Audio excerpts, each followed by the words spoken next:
Hi friends, welcome to my channel. This is a story about what if Naruto had the Rinnegan.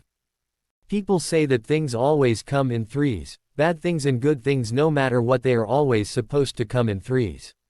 The monstrous Mangekyo Sharingan, for example, had 3 sets of layers no matter which design you saw. The legendary Sannin was another example of this. They were all a team back when they were genin under the Sandaime Hokage, and they became some of the strongest fighters in the world. Sadly, no one wanted to inform Uzumaki Naruto of this little detail. His current teacher was one of the legendary Sannin, a man named Jiraiya, and the two had come across each other during the 1-month break in the Chunin exams. Since Jiraiya had knocked out the boy's original teacher for the exam, he had to take the kid as his student and taught him the Kuchio's no Jutsu. Sadly, the boy's chakra network was so large it was nearly impossible to control. This was just made worse by the fact that Jiraiya discovered a suppression seal on him courtesy of his fellow Sannin Orochimaru. It was removed, however, and Naruto's chakra control shot up to its normal level, allowing him to master the water walking exercise. After many trials and errors at the Kuchio's no Jutsu, Jiraiya had enough and decided to have the boy try and draw out the monstrous chakra that was sealed in him by his own father. "Forgive me, Minato," Jiraiya thought before he dropped her new student on the ground. Where am I?" Naruto blinked and turned to him. "Get up," Jiraiya ordered, and Naruto shakily stood. What is it?" Naruto asked, unsure. "Your training ends here. If you value your life, you've got to figure things out for yourself," Jiraiya said simply. "Huh?" Naruto asked, confused before Jiraiya pushed him. The blonde genin reeled back and fell straight into the large valley below. "Oh. Now, we'll find out whether the Kyuubi is pleasing or a curse," Jiraiya mused as he saw his student fall. Naruto tried to use chakra, but every time he touched the wall he couldn't get any grip and kept on falling. "If I can't grab onto something, then I'll die. I'm really going to die." Naruto's mindscape. Jinchuriki seal. Drip, drip, drip. "Oh, my aching head," Naruto groaned as he looked up. "Where am I?" he thought as he looked around the sewer-like environment he found himself in. A loud roar was heard as it echoed through the corridor. "This feeling, it's that chakra." Naruto narrowed his eyes as he made his way through the corridor and entered a large room. "What the heck is this?" he asked in thought when he came across the large gate-like prison. "Boy, come closer," a sinister voice said from the darkness beyond the gate. "What the?" Naruto jumped back as 4 large claws attempted to catch him through the bars. "I want to devour you, but this gate, this seal prevents me from doing so. It won't open." "How irritating," the voice growled out in frustration. "Why, you are Kyuubi no Yoko," Naruto breathed out. "Child of my enemy, why have you come? Even those eyes of yours will not save you from me, so tell me what you want or leave, boy," the giant fox roared in fury. Naruto gulped before he smirked up at the fox. "Hey furball. I've been letting you live in my body all this time and you owe me rent. As payment I'll take you chakra." Kyuubi's sinister laughter echoed through the chamber before he responded. "You've got some nerve, brat. You are either very brave or very stupid." Just like he was. "Very well, boy. I will reward you for having such nerve, but know that I am only doing this to help ensure my own survival." Red liquid leaked through the bars and engulfed the blonde where he stood. "Fire Country. Valley of the Dawn. Kuchio's no Jutsu," Naruto called out as smoke exploded all around him. Jiraiya smirked from his position above the valley. "Nicely done, kid." Just then Naruto shouted in pain, "What's going on?" The large toad, Gamabunta, jumped out of the valley with Naruto, who was covering his eyes and yelling in pain. "Jiraiya, what's going on here?" Gamabunta demanded as the Gamma Sennin jumped up onto his head and approached his student. "This is Uzumaki Naruto, my new student and your new summoner. What's wrong, kid?" Jiraiya asked, concerned. Naruto looked up at him and Jiraiya had to stop himself from falling. "Oh no." His eyes. "My eyes hurt, Arrow Sennin, what's going on?" Naruto asked frantically as tears were falling down his face. "Your eyes? You have the Rinnegan," Jiraiya gulped. "He has the what?" Gamabunta demanded. "No one has ridden on my head since the Yondaime Hokage. Fine, I will allow him to be a summoner, but you had better make him into someone dependable." Jiraiya. The giant toad disappeared in a poof of smoke, allowing Jiraiya to catch Naruto as the two fell to the ground. "Naruto, you're channeling chakra to your eyes, so stop channeling chakra and the pain should stop too," Jiraiya told him. Naruto did as he was told. He sighed in relief as the pain disappeared. What was that arrow Sennin? Look at me, Jiraiya ordered, and Naruto did so.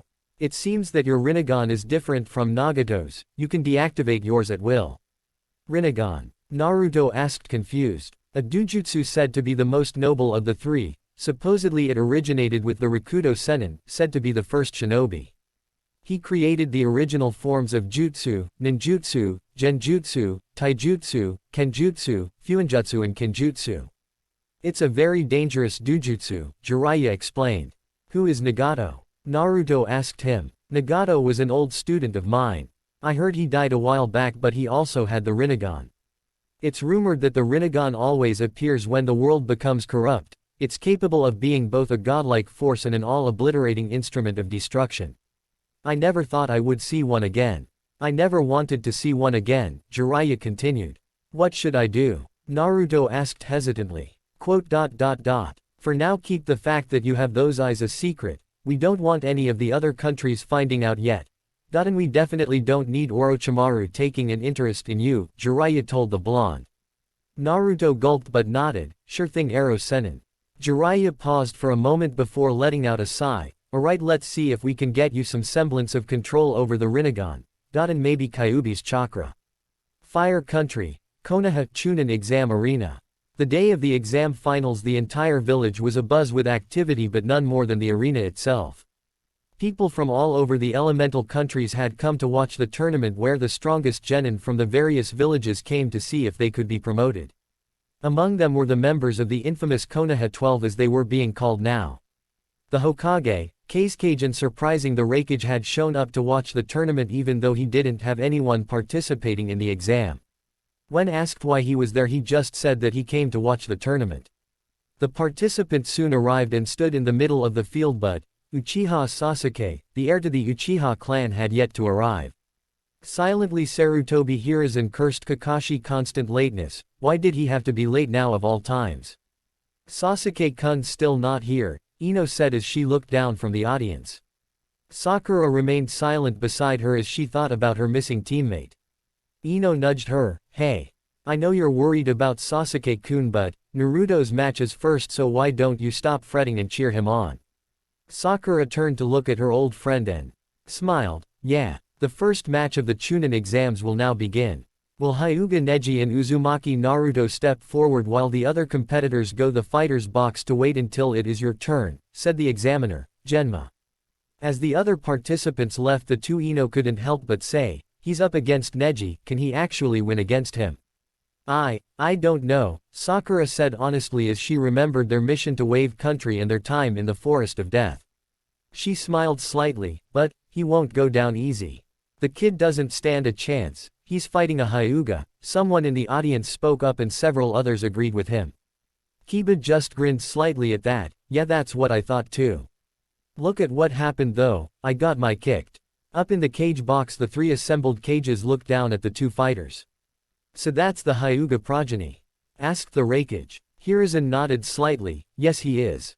His father was the one that died during the incident with your predecessor Raikage Dono. The Raikage nodded in understand. I'm sure the boy must hold much animosity towards our village. The boy will have an easy win, spoke the Kazekage. Hiruzen let a small smirk grace his lips. We shall see. The Raikage looked over at his bodyguard, a 13-year-old Kumo Chunin by the name of Ni Yugito. What is it, Yugito-chan? Grandfather, that blonde boy, I sense a great power within him, the blonde girl whispered to him. The Raikage nodded and whispered back, yes, I feel it too. Yugito nodded. What should we do? The Raikage just smiled at his granddaughter. Just watch this tournament closely. I vow to win, Naruto spoke as he thrust out his hand towards Neji. He remembered his meeting with Hinata back in the training field before he came to stadium and silently swore that he would do everything within his power to defeat Neji. You appear to believe you can win, Neji chuckled in amusement. You cannot change destiny though, fate has already decided the outcome of this match. I cannot wait to see your eyes when you realize the truth, he continued as he settled into his Juken stance. Naruto just grinned in response, whatever. Let's go wild. Let the first match of the Chunin exam finals begin. Now. Genma called out as he jumped out of the way of the two. Almost immediately Naruto made a hand seal, Tajukage Bunshin on Jutsu. 20 shadow clones popped into existence in front of Naruto and he called out, "Charge." The kid knows the Tajukage Bunshin on Jutsu, that's a Jonin level Kinjutsu. Where did he learn that, and more importantly, how can he use it so effortlessly? Izumo asked as he observed the fight. I don't understand, he can't even pull off a simple Bunshin no Jutsu, how can he use a more powerful version of the technique? Asked Kotetsu in confusion. The fool, Neji thought as the clones charged. He activated his Byakugan and smirked at the oncoming one-man army. His clones have an equal amount of chakra in them, so I am unable to ascertain which one is the real one, but you cannot fool my eyes. He dodged the attacks the clones sent at him and charged right at Naruto. The one who hangs back while his clones fight is the real one. He lands a Juken strike at Naruto's heart and sends him crashing into the nearby tree. It's over. The Naruto he hit, however, suddenly disappeared in a poof of smoke a moment later. What? The ground below at his feet suddenly parted as Naruto emerged and landed a solid blow to the Hyuga's chin, sending him flying back. Now good enough. Neji recovered, however, and shot the blonde a glare. I came into this match knowing I'd probably lose, but I hate it when like you say there is no hope at all, so I won't take it lying down. Naruto shouted at him. How did you do it? I always kept my eyes on your original body, Neji asked with a glare. Do you really think I was using those clones to fight you? I was just using them to find out what you were made of. Do you really think I'm stupid enough to fight a Hyuga in close combat without an ace up my sleeve? Naruto shot back with a grin. This ignorant little, Neji trailed off as his eyes narrowed. The clones also served another purpose, Naruto stated. And what might that be? Asked the Hyuga progeny. To find out if there was gap in your line of sight, the blonde answered truthfully. What? Neji turned swiftly in surprise but was unprepared for one of Naruto's clones to land a rather powerful punch to his face. The blow sent him flying back with the clones in pursuit. He located the gap in my eyesight with his clones. Finish him now, Naruto shouted to his clones as they took out their weapons to finish the job. I have no choice, I must use that jutsu, Neji thought as he touched back down on solid ground and expelled chakra from all over his body. Kaden, he called out as he spun and encased himself in a large ball of spinning chakra. The clones were destroyed in moments. He's really pushing Neji into a corner, Ino said in disbelief. Go Naruto. Sakura cheered at seeing her teammate beating the Hyuga. I don't believe it, Izumo said, not believing what he was seeing. This kid, Kotetsu muttered under his breath as he watched Neji execute a Kaden. That plan was worthy of a practical joke, Izumo said as he let a small grin form on his lips. Impressive, the Raikage commented as the Hokage smiled slightly. The boy thought up a plan almost instantly to throw off his opponent, he continued. Hiruzen nodded slightly at that. The boy continues to surprise me as well. The Cage remained silent as he kept his calculating eyes on the arena below. This guy, Yugito thought from the side as she watched the match. Do you see how you cannot change destiny? My fate is to win this match. You cannot stand against fate, Neji told him. Naruto remained silent, so he continued, I have had enough of your games, I shall end this now. He charged forward faster than Naruto could react, Hake Rokuji and Sho. The blonde genin couldn't help but stand there as he was battered by Neji's barrage of strikes. Every strike felt like he had been hit by hundreds of needles at once, and he soon found himself being sent flying back by Neji's final open palm strike to his chest. He coughed up some blood as his body hit the ground and Neji smirked at his handiwork. It's over, the Hyuga progeny said in finality. He's done for, Izumo sighed at seeing the brutal attack. I guess I should have expected this outcome, Ino shook her head as she leaned back. Naruto, Sakura thought as she remembered what he had done in the preliminaries. He is a very entertaining boy, but he is still no match for a genius, the Cage spoke in slight amusement at seeing the blonde genin go down. Hiruzen remained silent as he sent a sideways glance at his fellow Cage. It's almost like he's referring to someone else. The Raikage didn't speak, instead opting to just watch. Somehow I doubt it's over, that was too easy. Proctor, call the match. He's not getting up, Neji stated confidently. Sadly, reality didn't agree with him. Naruto rose a moment later. He glowed red as an enormous amount of crimson chakra erupted from his body. Wanna bet? How? Neji asked as he took a step back at seeing the red chakra. He focused in on its source and his eyes widened further. Was that a fox? Eros Sennin told me not to use the Rinnegan unless I had to. I guess I'll just have to stick with the Furball's chakra, Naruto thought as the chakra encased his body in what looked like flames. He clenched his as he settled his gaze on his opponent. Now do you understand? I had you beat from the start. I just wanted you to show me your trump cards first so I knew what to expect. Neji's eyes widened at that. He had this planned from the start. He's a Jinchuriki, the Raikage spoke as he watched the match. Yes, I believe it's the Kyuubi, Yugito said barely above a whisper. This will be interesting, the Raikage smirked as he continued to watch. This chakra, when did he learn to control it in a stable form? Did Kakashi teach him this? Were the thoughts running through Hiruzen's head? The Cage continued to watch in silent anger. Naruto cocked his fist back and then threw it out at Neji. A moment later the air around his fist rippled and was propelled towards where Neji stood. The Hyuga progeny could barely dodge as the shockwave blew away the ground he had been standing on just moments ago. Just then Naruto shot forward faster than he had been before and Neji turned swiftly to intercept him. A moment later Naruto disappeared in a burst of speed surprising Neji and he couldn't turn in time to block the punch that connected with his face. He's faster than before. What's going on here? Neji thought as he recovered from the blow but couldn't stop the follow-up attacks that Naruto delivered one after another. I have to keep in close and not let him escape, Naruto thought as he delivered yet another punch to the young Hyuga's face. It's no good, Neji thought as he began to spin with chakra erupting from him. Kaden. Naruto jumped away to avoid the boy's ultimate defense. You cannot defeat me. Fate will not allow it, he told the blonde.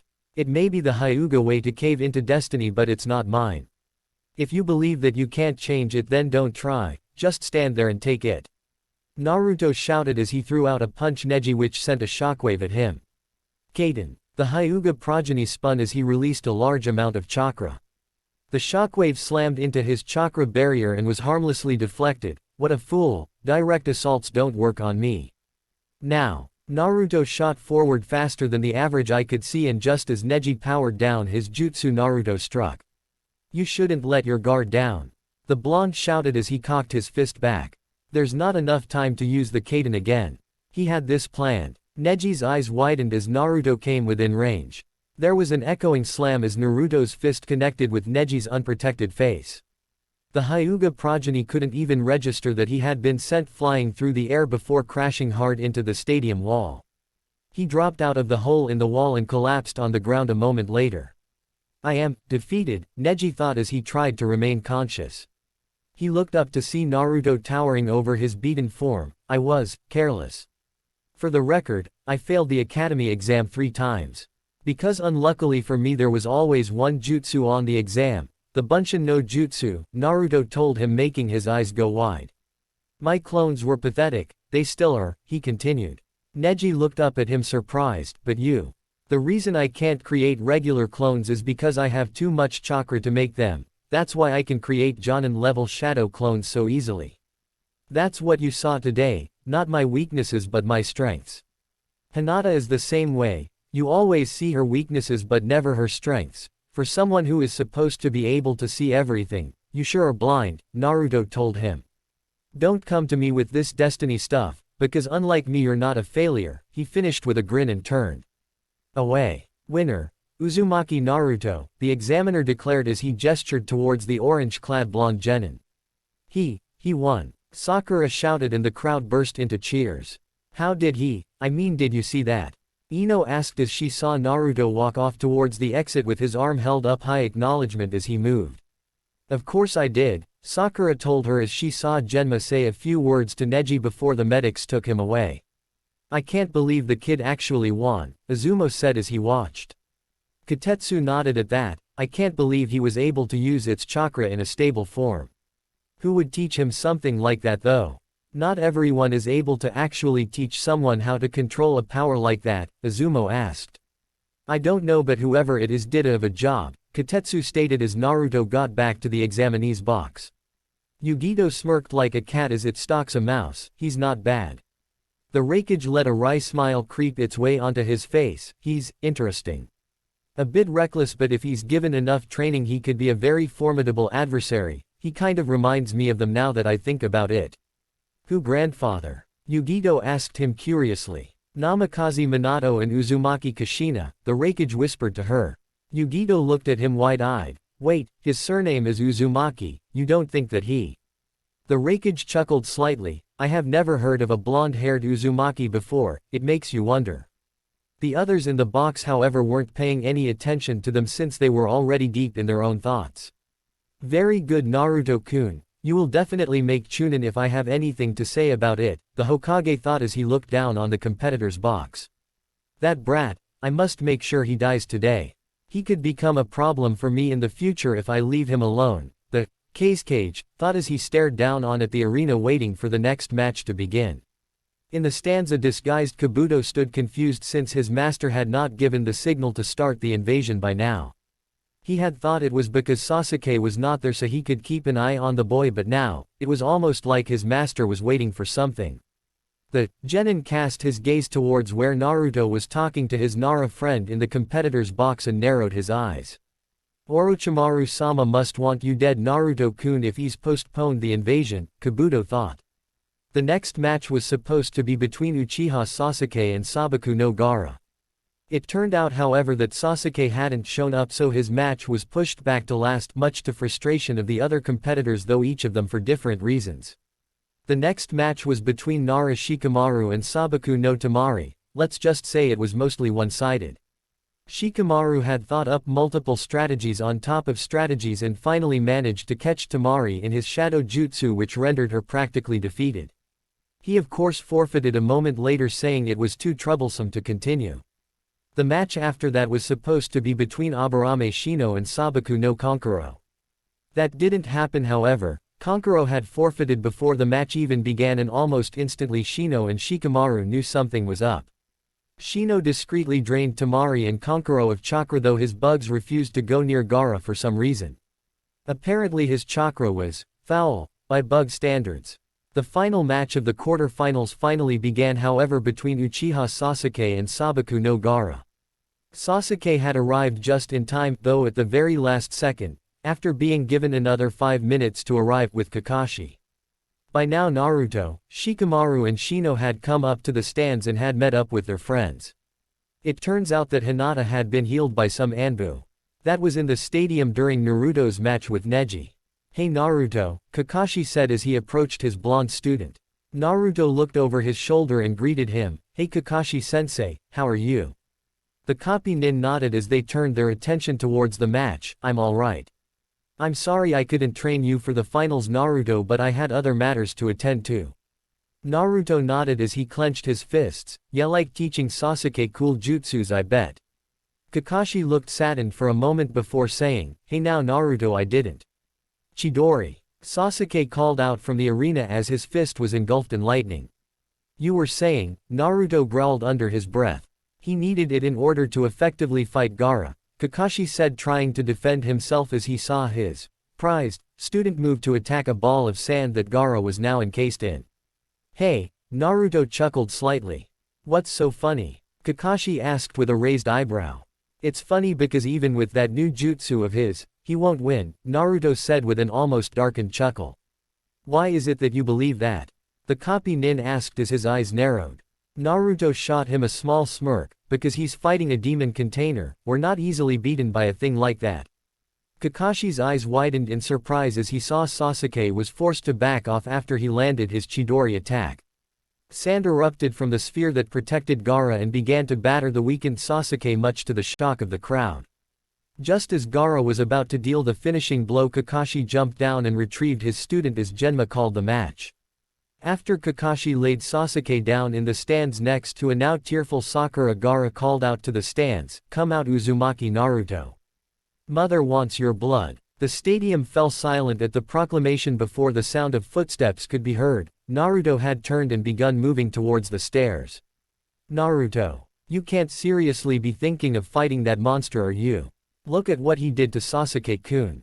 Sakura shouted in disbelief. Naruto just chuckled with his back towards her and the rest of the Rookie 9, as they were called, a monster, huh? You have no idea. He just kept walking, and made to pass his sensei. Naruto, you should forfeit. Gaara is not an ordinary shinobi, even I would be hard-pressed to defeat him, Kakashi told him truthfully. Naruto just shook his head and passed by his sensei in a heartbeat. I can't do that, sensei. I can feel it, he's someone like me, I have to find out which one of us chose the right path. Alright then, good luck, the copy nin whispered as he watched his blonde student head down the stairs. Was that really such a good idea, Kakashi? Asuma asked him with a raised eyebrow. Watch this match carefully and you'll find out the answer, was all Kakashi said as he turned his attention back down to the arena floor. Naruto reached the walked out on the arena floor while keeping his eyes on his opponent. The red-haired boy had a crazed look on his face which described his anger at not being allowed to kill the Uchiha in his last match. Naruto wouldn't admit it, but he was actually afraid of Gaara for the sheer power he possessed and the fact that he would kill anyone who caught his interest. Gaara was holding his head slightly with one hand and the other was clutching the closing wound that Sasuke had done to him during the last match. Sasuke really did a number on this guy, Naruto mused as he saw the wound. Begin. Genma called out as he jumped away from the two fighters. Almost immediately Gaara sent a large cluster of sand at Naruto at high speeds which Naruto tried to dodge as it came at him. He rolled under another line of sand and jumped onto the side of the arena wall. While using chakra to stick to it. Enough dodging, Naruto thought as he jumped off of the wall to avoid another cluster of sand from pummeling him. He made a hand seal and immediately 7 clones popped into existence beside him, Kage Bunshin no Jutsu. Hold still Uzumaki Naruto, Gaara said crazed as he unleashed a wave of sand upon the clones. Ryusa Bakuryu, he called out as he attacked. The clones were wiped out in matter of seconds but so was Naruto, as well, leaving the arena barren beside himself. Come out Uzumaki Naruto. 3 clones appeared around him and attacked one at a time. The first was stabbed with a lance of sand, the second was cut in half and the last was slammed down onto the ground. It all happened in a matter of seconds, but it was just a distraction, and a test of sorts. A moment later Gaara turned only for Naruto to appear and deliver a solid punch to the Sunanin's face. Gaara grunted as he flew back several feet before skidding slightly and regaining his balance. He was testing how long it takes my sand to move. A crack had formed on his cheek which signified that the layer of sand that protected his body had been hit. This guy, how do I beat him? While I got friends who helped with my loneliness, he remained alone all this time, Naruto thought as he stared at his opponent. Only then can you be truly strong. The distant memory echoed through his mind and his eyes hardened. What did he say? I can't remember, he growled in thought and watched as Gaara began to laugh. Now what? Gaara's laughter grew as sand began to creep up his body and engulfed him. It consumed him as his chaotic laughter echoed through the stadium until the sand took the shape of a raccoon with diamond-like eyes. You're interesting Uzumaki Naruto, Gaara roared as he jumped towards the blonde. What is this feeling? Naruto thought as he felt anxiety, dread and also, excitement was it. He didn't know. What he did know however was that every part of him was screaming to fight and win. He jumped back as Gaara crashed down on where he was standing a moment ago. For some reason I don't want to lose to this guy. What's he doing? He's a sitting duck, Kiba growled as he watched the match. I am unsure, Shino commented puzzled also. He's trying to find a reason to fight, Kakashi explained to the assembled group. A reason? What good will that do? Kiba asked surprised. The copy nin sighed and shook his head. If you were in his position, what would you fight for? Well the Inuzuka Genin thought about it for a moment before answer. Well I guess, my family and friends. I mean I wouldn't want to let them down or nothing. Exactly, Naruto is the same way but in this case he doesn't really have a reason to fight and so can't win against Gaara as he is now, Kakashi finished. What about Neji then? He beat Neji in the first round so he must have a reason, Ino spoke up. Kakashi sighed with a nod, his reason for that was most likely for Hinata-san back in the preliminaries. Hey take a look, he's fighting back again, Sakura said catching their attention. Watch this match carefully. You're about to see exactly what Naruto is capable of, Kakashi said with a grin under his mask surprising the assembled Genin and Jonin. What does he mean by that? The Genin asked in thought. Do you have someone precious to you? I understand now, Naruto whispered as he stood up. When a person has something they want to protect, that's when they become truly strong. I've been seeing his face since this fight started, but I couldn't seem to remember what he said or who he was.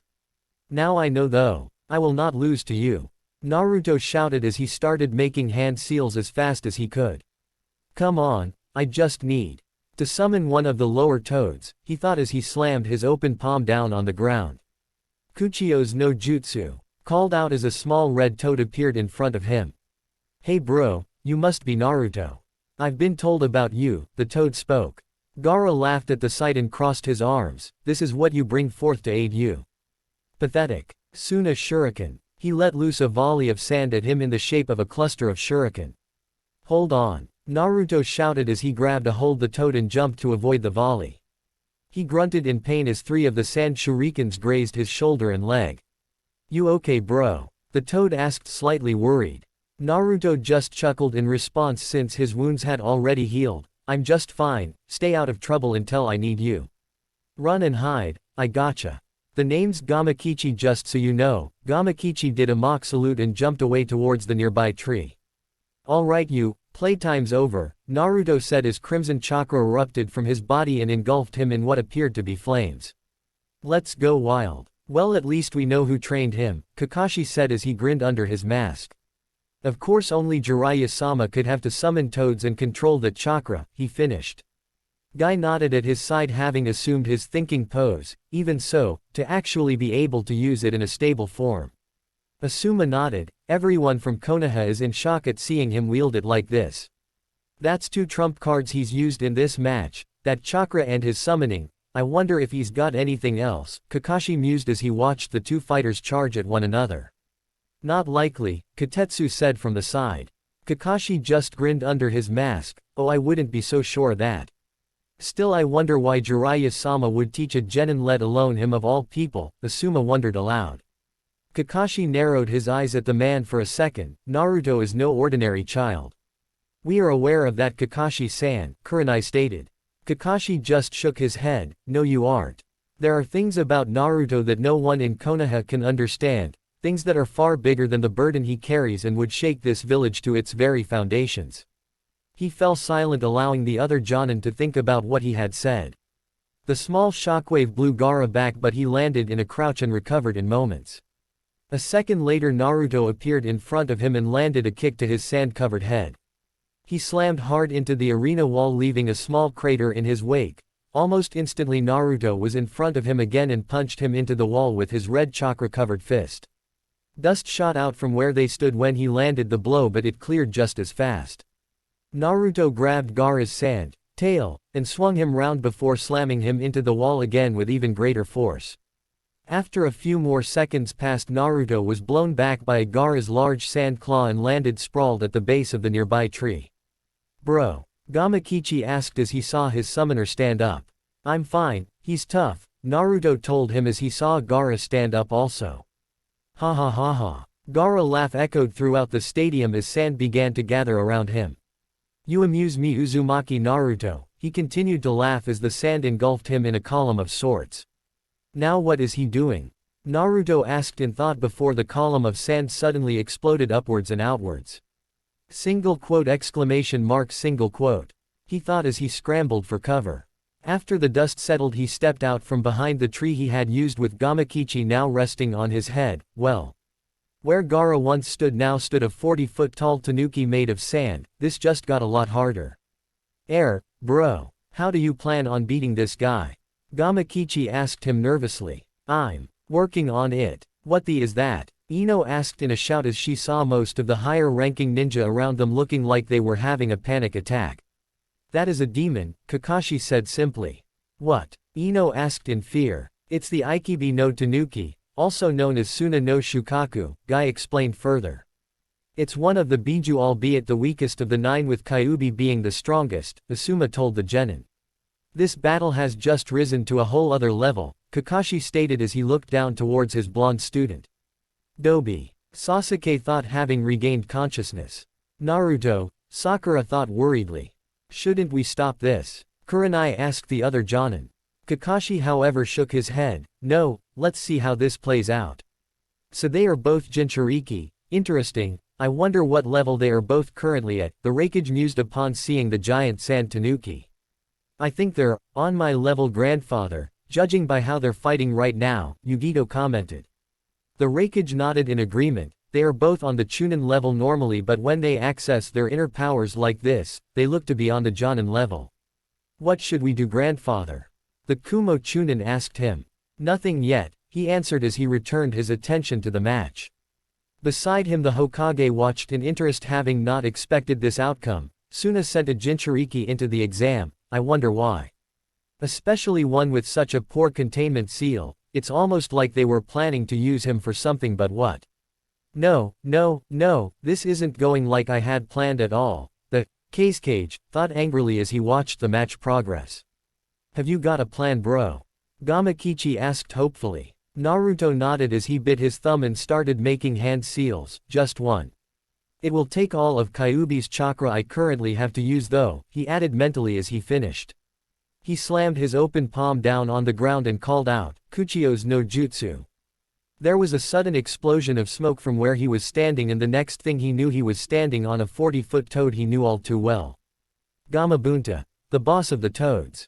He had of course drained every last bit of Kyuubi's chakra he possessed to do it without harming himself, which left him a bit drained physically, but he still had his normal chakra reserves left, so he wasn't complaining. What the is that? Kiba asked upon seeing the giant toad in samurai robes with a large dagger at his side. That is the boss toad, Gamabunta. I never thought I'd see him again, Kakashi said, surprised. That last time he has been seen by anyone from Konoha was 12 years ago on the night the Yondaime Hokage defeated the Kyuubi no Kitsune, Asuma explained to the genin. Really? Sakura asked, having never read about that detail. Grandfather, isn't that, Yugito began. Yes, the Raikage interrupted. No genin should have the chakra to, she tried to finish. I know, he interrupted again, already knowing what she was going to say. Jiraiya Dono definitely has been teaching this boy.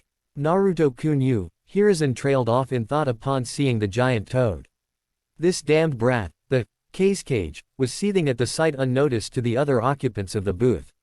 The two large creatures had all but taken up all of the room in the stadium, with only a small, by their standards, gap between them. The toad poofed his smoking pipe and looked up to the figure that stood on his head. The one that reminded him of his previous summoner. Not you again, boy, what do you want? Gamabunta asked, annoyed. Naruto looked down into his eyes with a look of disbelief. Do you not see the giant tanuki in front of you? Gamabunta turned his gaze towards the monstrous sand creature and narrowed his eyes. That's Shukaku. I need your help, Naruto said simply as he looked over at where Shukaku stood with Gaara now visibly standing on top of it.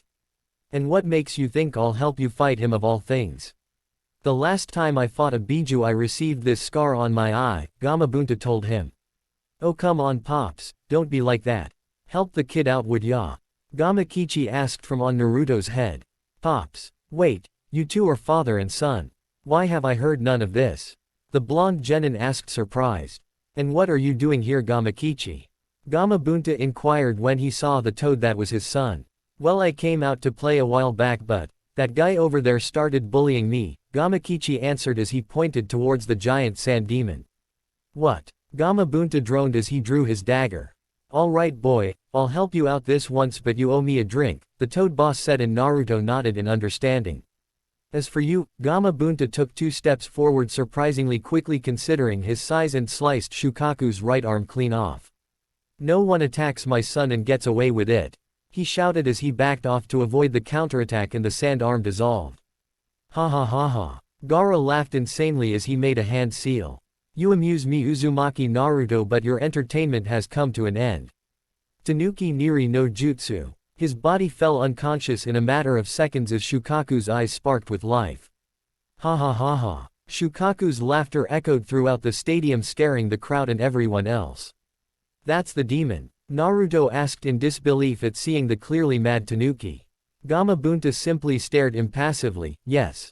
That's Shukaku, he was always the craziest of the Biju. Believe it, Naruto said weakly as Shukaku's gaze settled on them. Oh goody, my first victims, Shukaku chuckled and inhaled a large amount of air. Kid, we're going to jump, Gamabunta told him.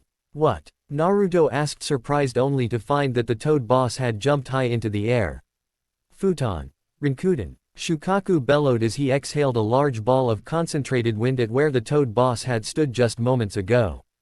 The blast exploded with tremendous force through the wall, which immediately leveled it. "You won't escape," he shouted, crazed as tracked them and launched another attack. Futon. Rinnegan.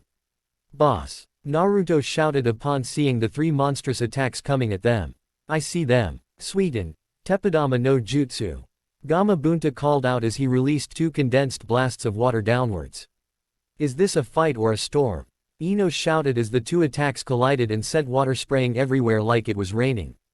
"Go Naruto." Sakura cheered, seeing her teammate winning. "It looks like they missed one," Kiba growled as they all saw one of the wind continue on towards the toad boss high in the sky. "Well, this is turning into quite the battle," the Raikage commented upon seeing the attacks the two were throwing at each other. "Who do you think will win, grandfather?" Yugito asked him. The Raikage remained silent, but the smirk remained on his face as he returned his attention to the fight. "You missed one, boss," Naruto shouted as he saw the wind blast coming towards them at high velocity. Gamabunta grunted, knowing there was nothing he could do. "This isn't going to be pretty," Gamakichi said as he covered his eyes. Time suddenly seemed to freeze for a moment as Naruto closed his eyes and breathed slowly. He slowly opened his eyes, having sent chakra to them, and they now looked like they had rings around the pupils and turned the color gray. Time returned to normal as he pointed his hand down towards the wind attack and whispered two simple words. "Shinra. Tensai." Almost immediately the wind bullet dissipated into nothingness and Gamabunta fell back towards the ground. He landed in a crouch at the other end of the stadium and grinned as he looked up at his summoner.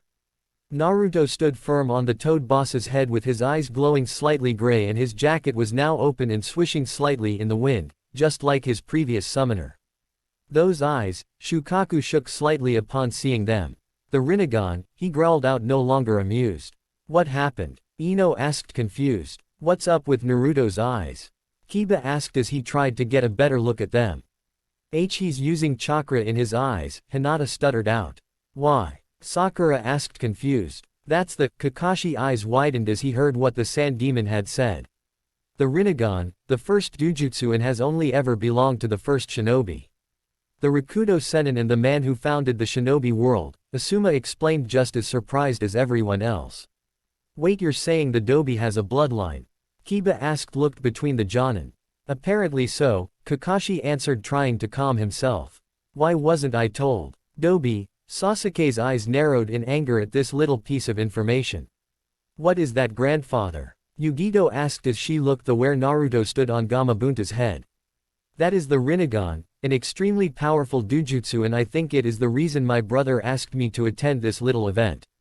He did say he felt something unusual coming from Konoha. Now I know what he meant," the Raikage explained. "There's no doubt about it, that's the Rinnegan, but how is that possible? Neither Minato-kun nor Kushina-chan had it, so why does Naruto-kun have it?" 100 thoughts and questions ran through the Hokage's head as he tried to understand what was happening. How can that failure have that Dujutsu? I cannot let him live, he could very well become an even bigger annoyance than Pain. The Kazekage thought angrily as he weighed his options. "Believe it," Naruto grinned, as did Gamabunta and Gamakichi. "Yeah." The young toad cheered and jumped off the boy's head as his father dashed forward and crossed the stadium. In a matter of seconds they took up most of it. Shukaku raised his one arm and made to backhand the oncoming toad when he suddenly found his left sand arm blown off of his body. "Shinra Tensai." Naruto called out, having used his gravity manipulation to destroy the arm. He panted slightly, having used up most of his chakra reserves doing so many high-ranking jutsu plus accessing Kyuubi's chakra. "Grab him now."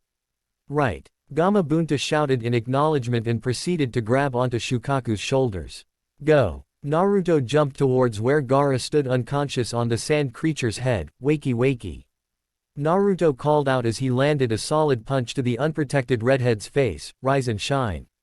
He slid down the Tanuki's nose as Gaara seemed to shake for a moment. "Wake up, you." Gaara's eyes snapped open and he immediately glared at the blonde for waking him. "You had enough yet?" Naruto asked as he suddenly started to move again. "Not so fast." Gaara bellowed as sand shot up, trying to encase Naruto. Naruto thought as he raised both of his hands in opposite directions. Shinra Tensei. Her called out as the sand was blasted away with pure gravity. He continued running up towards where Gaara stood while dodging the spears of sand that were sent at him. I have to get in close or I'm dead. Hold still, roared the Ikibi Jinchuriki as the entire Shukaku body tried to break free of Gamabunta's hold. Hurry up kid, I can't hold him for long, Gamabunta grunted as he tried to hold on. My existence will not end here. Gaara shouted as Naruto jumped up towards where he was located. Shinra Tensei. He called out as he blasted the sand away that tried to intercept him and landed yet another solid punch to the Sunanin's unprotected face. Got you, he grinned as the sand tanuki started to crack around them before finally it all fell down and dissolved. We'll be going now kid, come on Gamakichi, Gamabunta said before he and his son disappeared in a large poof of smoke. The two shinobi touched down on the now sand-covered ground and sluggishly they both climbed to their feet. Gaara raised his hand towards Naruto and had the sand at the blonde's feet surround him, Sabaku Q. He clamped his fist together and called out, Sabaku Soso. Shinra Tensei.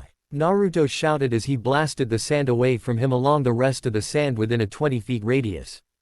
Those eyes won't help you here. Gaara shouted in anger as he charged forward having expended the last of his chakra. Naruto swung his arm out towards him and shouted, Shinra Tensei. Gaara immediately found himself being pulled backwards by an invisible force crashed through the nearby tree which surprisingly had remained standing throughout the clash between the two giants from before. Gaara tried to stand but couldn't find the strength to do so and collapsed onto the ground unable to move. Are you done yet? Naruto asked, exhaustion clear in his voice. My existence won't be extinguished. I won't allow it. The Ikibi Jinchuriki cried out almost terrified as Naruto slowly and sluggishly made his way towards him. The pain of being alone, it's not trivial, I understand, but I won't allow you to hurt those that are important to me, Naruto told him as looked down at the fallen Sunanin. Why do you go so far for others? Gaara asked not understanding. Because they saved me from my own darkness, someone once told me, when a person has something they want to protect. That's when they become truly strong, Naruto answered truthfully. Gaara simply stared at him for a moment before he said, I see, I cannot win. Genma approached the two and upon hearing Gaara's declaration held up his hand to where Naruto stood. Winner. Uzumaki Naruto. He won. Choji cried out happily and the crowd burst into cheers around him. He actually went and did it, Ino commented in disbelief at her side. Nice one Naruto. Kiba cheered at seeing his friend's victory. Naruto-kun, Hinata smiled down at where the blonde stood. He won. Yugito asked not believing her eyes. He actually won. She let a smile grace her features as she stared down the boy. Why Yugito-chan, if I didn't know any better I would say you had a crush on the young lad, the Raikage commented innocently. Don't be ridicule's grandfather, Yugito stuttered in protest as her cheeks turned slightly red. You're blushing, the Raikage teased. I am not, she said forcefully. Well, I hope you get used to the idea of working with him because if my plan works out you will be seeing a lot more of him, the Raikage smirked making her look at him in confusion. Well done Naruto-kun, though I have to wonder why the Rinnegan would be awakened in you, thought the man who was nicknamed the of Shinobi. I must begin the attack now, the Kazekage thought frantically. Naruto swayed slightly but was caught by a red blur which he quickly recognized as Jiraiya of the Sannin. Great work kid, keep this up and you'll reach your dream in no time at all. Spoke the Gamma Sennin confidently. Arrow Sennin, Naruto asked weakly as his eyes closed. Jiraiya nodded as he laid his godson down on the ground to avoid injury. Sleep now kid. You earned it. Moments later though a large purple barrier went up around the roof of the cage's booth and a genjutsu fell upon the stadium. This marked the beginning of what later became the Suna-Oto invasion as a combined attack force of Oto and Suna-nins launched a strike on the village hidden in the leaves. Naruto groaned as the morning sun shone through the open window. He sat up with another groan and rubbed his tired eyes before checking his surroundings. The room was white and he knew from experience that it was the hospital. Even if the villagers didn't physically hurt him he was still an orphan and used to get injured at times. You're awake brat, that's good, a voice said from the window and he turned his head swiftly towards it. Arrow Sennin, Naruto said cheerfully. What are you doing here? To see you of course, what? Didn't think I'd stop by and see how my student was doing. Jiraiya asked with mock hurt. Naruto grumbled at that. I bet you'd rather be off peeking though. Jiraiya grinned but his expression suddenly saddened. True. But I can't right now. Tell me, what is the last thing you remember, Naruto? Naruto rested a hand on his head before answering. I remember that I beat Gaara, but then, it's a blank. That's when you passed out from exhaustion, Jiraiya told him. Nice work with the Kuchio's no jutsu, by the way, though I wish you didn't use it in the middle of the stadium. Be glad no one was hurt because you'd be in a cell right now instead of a hospital bed, Jiraiya told him.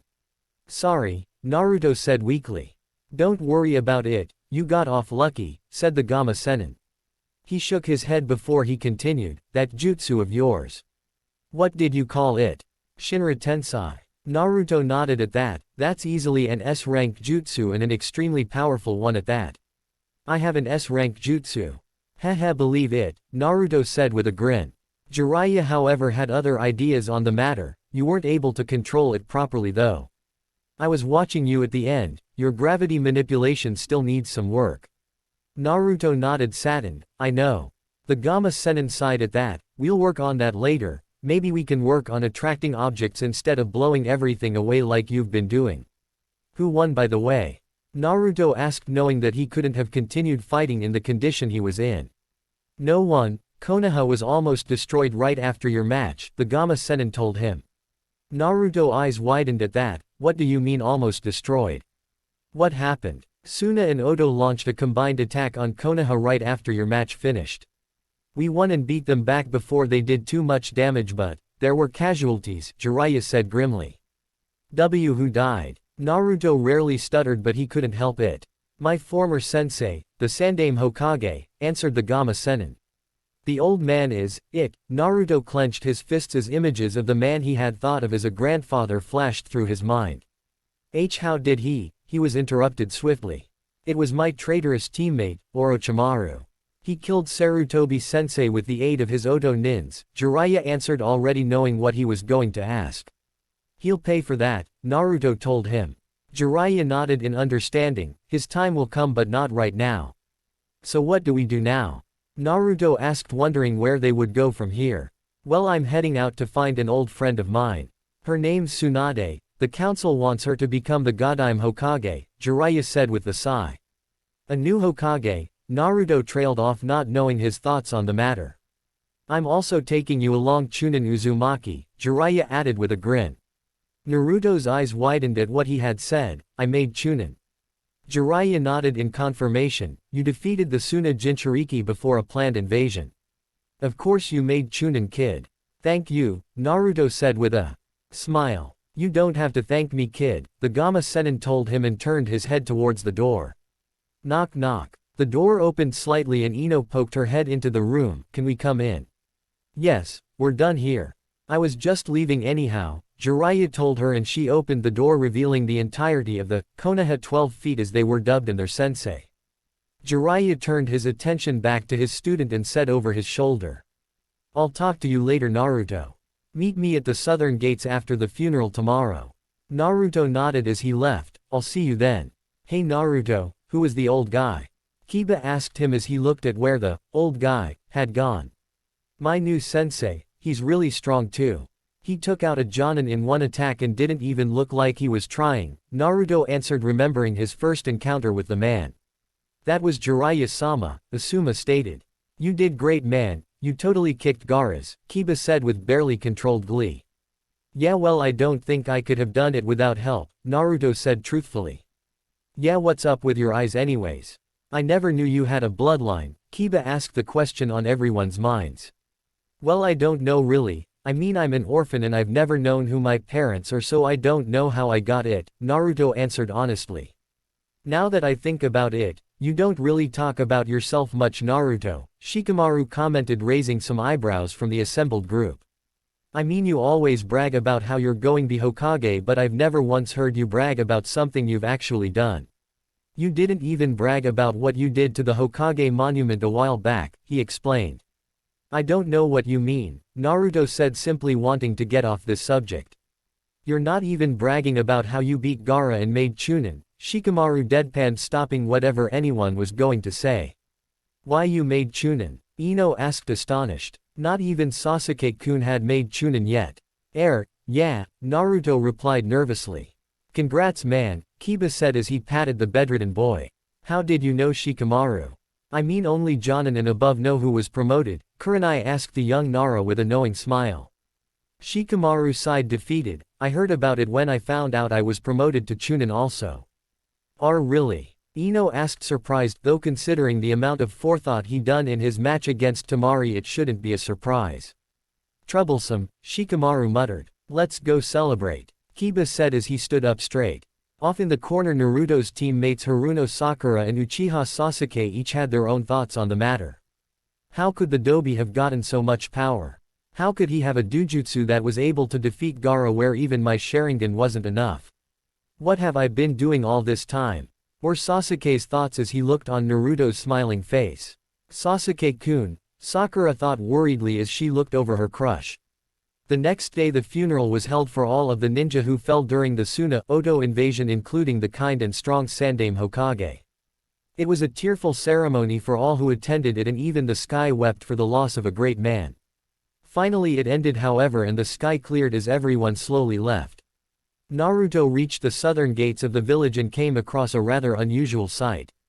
Jiraiya was standing next to a girl, a 13-year-old girl to be precise.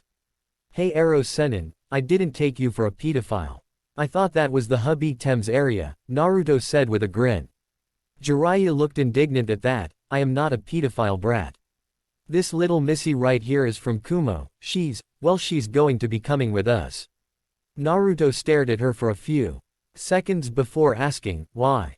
Apparently she's the new ambassador to Konoha, the Gamma Sennin explained. Again why? Naruto asked, not understanding. The girl looked annoyed at this, though when Jiraiya saw the look on her face he almost mistook her for a miniature Tsunade. Her long blonde hair hung around her head and was tucked out of the way of her face. She wore a dark purple outfit which surprisingly fit her perfectly, and if he were to be honest with himself, if she put on Tsunade's cloth she would look just like the woman, only younger. Do you have a problem with this? It's not like I want to be here, idiot, the girl grumbled. What did you call me? Naruto said as he narrowed his eyes. I called you an idiot, why? What are you going to do about it? The Kumo Chunin asked with a grin. Before Naruto could retort, however, Jiraiya spoke up. She's also the Raikage's granddaughter. Her name is Yatsuki ni Yugito. Yugito looked smug for a second as she thought, now that he's heard who I'm related to he'll act just like the rest. Naruto paused for a second before he scowled. I don't care if she's his grandmother. She shouldn't be here. I thought it was just going to be the two of us, Jiraiya-sensei. Yugito's eyes widened in surprise at what he had said. What did he just? Jiraiya shook his head and turned to leave. Sorry brat, but she's coming with us. Like things can't get worse, Naruto grumbled as he followed. Hey, wait up, Yugito called after them. After a good half a day walking, the three stopped to set up camp for the night, or should I say Jiraiya and Naruto were setting up camp. Yugito had disappeared an hour earlier. I thought you were going to teach me a new jutsu, not walk all day, Naruto grumbled under his breath as he tried to get a campfire started. Naruto, come here, Jiraiya spoke up from the trees. Naruto moved, followed his sensei into the trees and eventually came across what looked like rocks. Giant boulders littered the clearing, all of which looked like they had all been cut pretty deeply. What is this? Naruto asked. This is all the work of our new friend Yugito-san, Jiraiya told him seriously and nodded his head towards where said Kunoichi lay unconscious. She passed out from exhaustion a few minutes ago, he explained. She's strong, Naruto muttered as he surveyed the damage. Yes she is, she's the Nibi Jinchuriki, Jiraiya stated. You've mentioned that word before, what does Jinchuriki mean? Naruto asked, having never heard the word before. It literally means power of the human sacrifice, but it really is a classification. It usually applies to those that have demons sealed inside of them, like you, answered the Gamma Sennin. Right, Naruto whispered weakly. So she's just like me? He asked. Jiraiya nodded before saying, yes she is.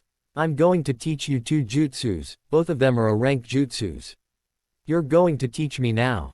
Asked the Konoha Chunin. Jiraiya nodded again. I also want you to work on trying to reverse your control on gravity. Try to attract objects instead of blasting them away. The first jutsu I'm going to teach you is a jutsu created by my former student. He wanted you to have it, and I hear Kakashi was planning on teaching it to you when you made Chunin anyways, so this works out perfectly. Who wanted me to have it?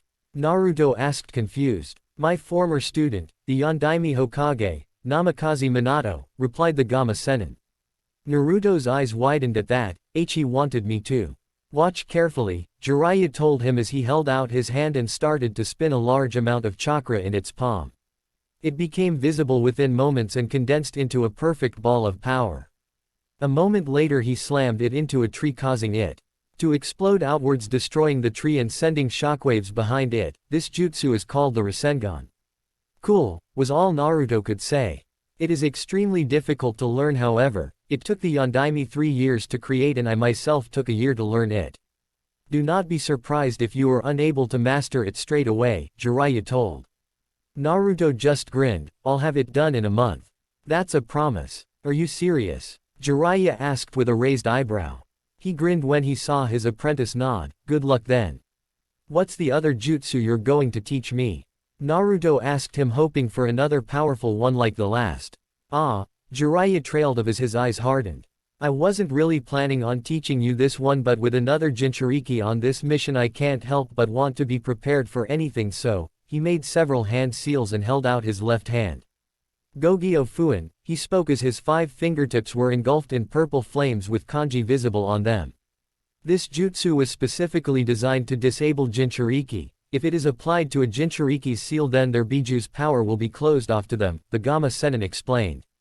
So you're teaching me this one because… Naruto trailed off as he looked over at Yugito's unconscious form. It's just a precaution, just in case she decides to try something, Jiraiya told him. He then walked over to the girl and picked her up. Come on. We should get back to camp. Right, Naruto nodded in understanding and followed his sensei, but he couldn't stop taking his eyes off of the girl's sleeping face. She's cute, what am I saying? I like Sakura-chan, don't I? It had been 2 weeks since they had left Konoha and they had made a stop at a town 10 kilometers from Konoha. Currently Jiraiya was off somewhere in the town contacting his spy network, though Naruto and Yugito just thought he was off peeping again. Speaking of our 2 favorite blondes, they both were currently in the hotel room they had booked and discussing the Oto-Suna assault on Konoha 2 weeks ago among other things. Wait, you saw me beat Gaara? Naruto asked the Kumo-nin from his position on the bed. Yugito nodded. Yeah, I saw it. You were reckless and downright stupid for summoning Gamabunta of all things to fight in a Chunin exam stadium. You're just lucky no one was hurt by your attacks, or his. Don't I know it, Naruto muttered darkly. Yugito just stared at him for a few seconds before turning away. Though, you did look kinda cool out there. Really? Naruto looked up surprised. Yugito just snorted at his tone. Don't let it go to your head, idiot. What about you? Naruto asked and laughed nervously. I mean, Ero Sennin said you were like me and Gaara, he continued. There's not much to say really, I'm an only child. My parents are long dead and my grandfather and granduncle have raised me since I was 6, Yugito answered. No, I meant about the whole Jin, I can't remember what it is again, Naruto groaned in annoyance, unable to find the right word. Jinchuriki, Yugito corrected him. Yeah, that. I mean, from what I saw of Gaara. He was brought up to be a weapon for his village. I was used to stop a demon from destroying my home. What about you? Naruto asked, curious. Yugito laughed bitterly for a moment. Me. My parents had a lot of enemies, so my father decided to give me a weapon of sorts to defend myself. He knew I wouldn't survive long since I was their daughter, so he sacrificed himself to give me the power needed to fight on. Naruto smiled sadly at that. He must have cared for you a lot then. But I never even got the chance to meet him, Yugito muttered. Hey, he said, getting her attention. At least you know why you were chosen and you know your parents loved you. That's what matters, Naruto told her. Yugito was about to respond when… Knock knock. .. There was a knock on the door. Ero Sennin can't have been rejected already, Naruto grumbled, standing up. He stopped suddenly however and stared at the door. Rinnegan. Is something wrong, idiot? Yugito asked in annoyance. Naruto took a step back. either my Rinnegan is acting funny or something's wrong here. What do you mean? Yugito asked, seeing that he had his eyes activated. According to my eyes, Sasuke is on the other side of the door, Naruto told her as he saw the two chakra networks. Your teammate. Here. Why? Yugito asked, confused. That's the problem, from what I'm seeing this guy is a lot bigger than the Sasuke I know. Whoever's on the other side of that door is not Sasuke, Naruto responded. Knock knock. Well, whoever it is, I don't think they're leaving anytime soon, Yugito said as she slowly approached the door and drew a kunai. She opened the door slowly and took a step back at who she found standing there. Oh no. So these are the Jinchuriki of the Kyuubi no Kitsune and the Nibi no Nekomata. I expected more from them, said a tall blue-skinned man who looked similar to a shark and had a massive zanpato. He looks just like Sasuke. Naruto trailed off as he looked to two over. Yugito tensed and said, I recognize them from the bingo book. They're S-rank criminals. The blue one is Hoshigaki Kisame. He's a member of the 7 shinobi swordsmen of the Hidden Mist and said to be the second strongest of them all. The other though, he's a Nukenin from Konoha. He's the man who slaughtered the Uchiha clan in a single night, Uchiha Itachi. Naruto's eyes widened at that. Uchiha. You will both have to come with us, Naruto-kun, Yugito-chan, Itachi said in monotone. That's not happening, Yugito growled at him. I'll just cut off their legs so they can't escape, Kisame said, stepping forward and bring his sword down on where Yugito was standing. Come here, girlie, he grinned like a shark. Keizuki, Yugito whispered, and her right arm appeared to ignite in pure red flames. Her arm connected with the large zanpato and the two set themselves into a deadlock. Yugito winced slightly as she could feel her hand being melted by her own jutsu. She knew she couldn't hold it for long, but she had to try. That's when she noticed her chakra was being drained by Kisami's sword. My chakra. She trailed off as she struggled to hold the swordsman back. Kisame grinned at down her. Heh, now you get it. Samahata here absorbs chakra. It's the best weapon for fighting you demons. Naruto made the hand seal he was most familiar with, and 3 shadow clones popped into existence beside him. Kage Bunshin no Jutsu. Immediately the two of them rushed to attack Kisame from either side of him, and the third grabbed Yugito by the waist. Without Yugito holding it back, Kisame brought down his sword on where she was standing a moment ago, and then in one swift move shredded the 2 clones that were attacking him. Fast little, Kisame said with a grin as Naruto and Yugito now stood at the far side of the room near the window. Are you alright? Naruto asked, not taking his eyes off of Itachi, who still hadn't moved since they had first met. It's nothing, Yugito said, referring to her now burnt right arm. She was currently healing the damage with medical ninjutsu to help things along. Just give me a minute. Done, Naruto said and thrust out his hand towards the 2 Nukenins. Shinra Tensai. He called out, and with a massive blast of gravity both of the Nukenins, the door and a section of the wall were blown free of where they stood. Did I get them? Naruto asked as the dust began to clear. Not a chance, Yugito grumbled as she saw the dust clear and the other side of the building could be seen. Notice that I said other side of the building, meaning Naruto's last attack blasted open a good section of the building itself, leaving nothing but rubble on the second story of the complex. After a moment of silence, 2 sections of the rubble shifted upwards as Itachi and Kisame emerged relatively unharmed. No, not unharmed. They didn't even look they were phased by that last attack. On the contrary, Kisame was openly grinning. Not bad brats, so you got the Rinnegan. Now that is a surprise, said the swordsman as he shouldered his weapon. Itachi's Sharingan was now spinning wildly as he spoke. I had heard the tales about you having it, and I saw your eyes when I first saw you, but I didn't think anything of it. Well, Naruto muttered bitterly as the sun shone through the open area. We could be in trouble here, Yugito commented, for the first time thinking they had bit off more than they could chew. Just then, however, the strangest thing happened. A new presence arrived behind the 2 Nukenins, a presence that made Itachi take his eyes off of Naruto. Sasuke, Itachi greeted his brother without looking. Uchiha Itachi, Sasuke spat as Itachi turned to regard him slightly. Who's this twerp? Kisame asked with a grunt. My little brother, the only one I spared during the Uchiha massacre, Itachi answered, appeared bored. Go away, Sasuke, you're of no concern to me right now. I have hated and despised you just like you said. Now I will show you my power. Sasuke charged forward as he made several hand seals. Chidori, lightning sparked and encased his hand as he neared Itachi. It all happened in an instant. One moment Sasuke made to stab Itachi and the next Itachi grabbed his wrist and slammed him into the ground, creating a small crater. After the Chidori dissipated, Itachi lifted him up again and threw him into the nearby wall. Why are you still so weak? Is it because you don't have enough hatred? Itachi asked, barely above a whisper though everyone heard it. Why is the gap in our strength still so large? What have been doing all this time? Sasuke asked in thought as he fought down the pain he felt. Mangekyo Sharingan, Itachi whispered as his eyes morphed slightly and he picked Sasuke's beaten body up again.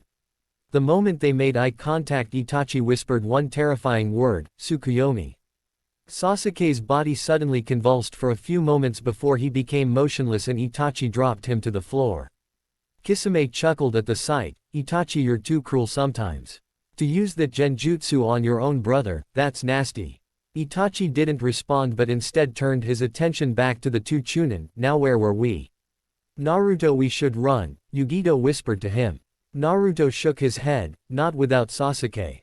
Kisame, get them, Itachi ordered and the swordsman nodded with a grin. Just as he was about to move, however, a voice called out, Kuchiyos, Gamaguchi Shibari. Suddenly they were all enveloped in some kind of corridor made of red flesh. Kisame looked around and asked, what is this? My jutsu, a voice stated. Turning, everyone saw Jiraiya in a crouched position next to the unconscious Sasuke. Naruto, Yugito, don't move. I'll handle this, he told his two companions. Arrow Sennin, Naruto sighed in relief. Jiraiya of the Sannin, Itachi said in monotone as he gazed at the man. No wonder Kakashi knew who we were and why we went to Konoha. He must have gotten that information from you, he mused. Jiraiya was uncharacteristically serious as he stood up straight and stared at the two Nukennins. So you really are after Naruto and Yugito? Itachi simply stared at him. To capture all of the 9. That is the order given to us by our organization, Akatsuki. The two Chunin tensed, knowing that the term 9 most likely meant the 9-tailed beasts. We have been sent to capture them.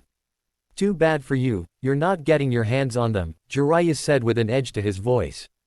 Itachi didn't respond but instead turned to his partner, come Kisame. We are leaving. His partner nodded and the two took off down the corridor. Not so fast, Jiraiya said as he poured chakra into the ground, causing the walls, where the Akatsuki agents had fled, to collapse in hopes of crushing the two. After a few moments of silence there was a small whisper which echoed through the corridors, Amaterasu. What followed was the sound of a mighty explosion and then, silence. Jiraiya suddenly dashed forward and turned the corner only to see that part of large mountain toad he had summoned was blown out and black flames were covering parts of the hole's edge. They got away, the Gamma Sennin muttered as he released his jutsu and the corridor along with the entire building returned to normal. The black flames were still there and so he approached them while pulling out a sealing scroll. This should do it. He laid the scroll out and after writing something on the scroll said, Fukahoin. The flames were suddenly pulled into the scroll and disappeared. I don't know what that was but I will find out. Who were those guys, Arrow Sennin? Naruto asked as he laid Sasuke up against the wall. They said they were after the 9, they were referring to the Biju, right? Yugito asked him. Jiraiya nodded in response, that's right. I don't know what they want the Biju for but it can't be for anything good. So let's go deal with them, Naruto said with his Rinnegan activated. If they want us then I want to see them try, he said with an edge to his voice. Jiraiya shook his head, you wouldn't stand a chance against even one of them as you are now. Then what do we do then? Just sit around and wait for them to capture us? Naruto incredulously. The Gamma Sennin just snorted at that, what do you do? Hey, that's simple really, get stronger so you can fight then yourselves. Naruto took a step back for a moment and nodded, fine. Hey, Yugito said, getting their attention. She was currently sitting over where Sasuke lay with her hands glowing green. For some reason nothing I'm trying is working on this guy. Any idea what kind of jutsu that was Itachi used on him? Jiraiya shook his head in response, it's probably something to do with the Mangekyo Sharingan. The what? Naruto looked up, unfamiliar with the term. The Mangekyo Sharingan is the final stage of the Sharingan and is extremely powerful. I don't know what its full capabilities are, but I do know that the last Mangekyo Sharingan user became the head of the Uchiha clan back during the reign of the Shadaime Hokage, Jiraiya explained. Yugito snorted at that. You forgot to mention the guy turned into a madman and tried to kill Shadaime Hokage at the Valley of the End. Jiraiya remained silent at that but nodded anyway. How many of those losers are there exactly? Naruto asked, looking out at the hole Itachi had created. 9, Jiraiya answered finally. 9. Yugito's eyes widened. Jiraiya nodded. There would be 10, but Orochimaru is no longer a member of that organization. The hubby Tem was a member. Naruto's question was barely above a whisper, yet filled with so much anger it was almost terrifying. He was until he defected from it in order to start his own little hidden village somewhere in Rice Country, the Gama Sennin replied. Sasuke will be alright, won't he? Naruto asked, looking down at his comatose teammate. Jiraiya sighed. Physically he'll be fine. It's his mentality I'm worried about. I'll inform Kakashi about it later, so don't worry. He tensed suddenly and spun round to where the hole in the wall was and saw a green blur appear before him. Guy. Jiraiya narrowly evaded the kick that was aimed for his head, and the green-clad Jonin stopped his assault when he saw who it was. What the are you doing? Oh, sorry, I thought you were the enemy for a second there. Guy apologized and looked the area over. He took notice of the wall that was blown out and asked, was I too late? It's more like I was too late, Jiraiya said as he gestured towards the unmoving form of Sasuke. Guy looked the young Uchiha over and narrowed his eyes. I believe this is the same jutsu that was used on Kakashi earlier today. He's bedridden and we can't seem to wake him up. Kakashi was also attacked, huh? Jiraiya mused darkly. All the more reason to find Tsunade, he said, turning away. Guy, can you take the Uchiha back to Konoha? We still have a mission to do and we can't delay it, he asked. Guy nodded and picked up Sasuke. I'll head back now. Good luck. Jiraiya nodded. We're going to need it. This is new, Jiraiya said finally as he looked towards the destroyed palace. You don't say. Yugito's voice was dripping with sarcasm. Jiraiya ignored her however and saw that there were people were running away from the destroyed in every direct. Hey, he called out towards one of them that ran past. What happened here? He asked. The man looked to be panicking but managed to calm himself long enough to reply, you should all get out of here too. There are monsters up there. Monsters? Naruto asked. The man nodded. A giant snake just destroyed the palace in an instant. A giant snake. Naruto trailed off as his eyes flashed gray for a second. How big was this snake? Yugito asked, curious. Huge, the man answered before he started running again. The hubby Tem is here, Naruto growled out. Jiraiya nodded. It would appear so. I shouldn't be surprised. After all, Sarutobi-sensei did a number on him. Of course he would come to the only medic in the elemental countries who could actually heal him. I'm going to kill him, Naruto said simply. Not as you are now, he's up there with Itachi and I. Even with the Rinnegan there's no way you can take him on, Jiraiya responded. Not normally. But you did say he's weakened right now, Naruto pointed out. Jiraiya nodded at that and turned away. That may be true, but if anyone will fight him here it's going to be me. Hey you two, Yugito said, getting their attention. Her hands were in a seal as she spoke. I can sense 2 chakra signatures above civilian level just north of here. I think the larger of the 2 is Tsunade-sama. You're a sensory type? Jiraiya asked, intrigued, and she nodded. A what? Naruto asked. A sensory type is someone who can locate and recognize other people's chakra signatures, Jiraiya explained and started walking. Come on, let's go meet Tsunade. It looks like we missed the party, Jiraiya commented as the 3 jumped down into the destroyed street near the demolished building. The wall nearby was cracked and looked like it would collapse at any moment. Did the hubby Tem do this? Naruto asked as he looked at the cracks along the wall. Jiraiya shook his head. I don't believe so. I think this is the work of Tsunade. She probably lost her temper again. Yugito looked around and shook her head. I can't track them. There's too much chakra in the area now, not sure what from though. Jiraiya remained silent as he surveyed the area. Well, let's go look for them. I mean, they have to be around here somewhere, right? Naruto suggested as he looked over his shoulder at them. They're still in town, but I can't pinpoint their exact location, Yugito told the 2. Jiraiya nodded at that. Alright, let's ask around, maybe someone has seen her. Night settled across the land as the moon's gaze illuminated the sky. Its deceiving rays bore down on the town as silence began to reign with only the bars open at this time. In one of those establishments were two kunoichi, one looked to be in her mid-20s and was dressed in black. She appeared to be holding a pig, no one in the bar seemed to mind though. The blonde kunoichi beside her however was a little different. She appeared to be in her early 20s but, there was just something about her that didn't seem right. Her cheeks were red as she downed another bottle of sake in a matter of seconds. Tsunade-sama, the dark-haired woman to her side thought as she looked at her. You know she might have skipped town after running into that snake freak, a girl's voice suggested as three figures walked into the bar. Somehow I doubt that, she's probably still here somewhere. Either way let's get something to eat. You two must be starving, a gruff voice said. This is a bar, Ero Senin, a boy's voice deadpanned. Just then the adult of the group looked over to where the two were sitting. Well, I'll be damned. Jiraiya, the blonde woman asked, seeing his aged face. Tsunade. His eyes widened slightly in surprise.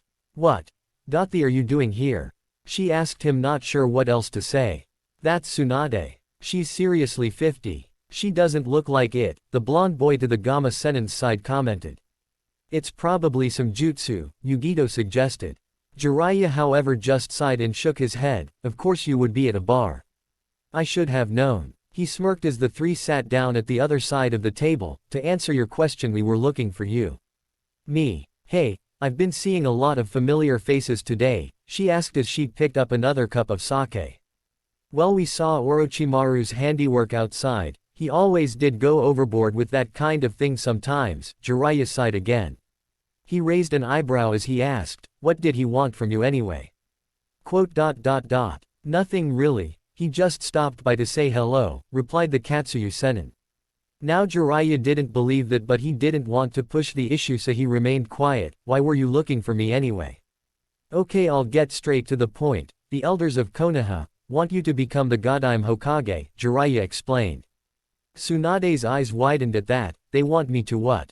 Become the Godime Hokage, effective immediately, he told her. If you met Orochimaru, then you know that Sarutobi-sensei was killed by him during the recent attack on Konoha by Oto and Suna, he stated, clearly leaving nothing out. She nodded. So what do you say? Tsunade remained silent for a full 30 seconds before speaking quite clearly. Sorry, but no thanks.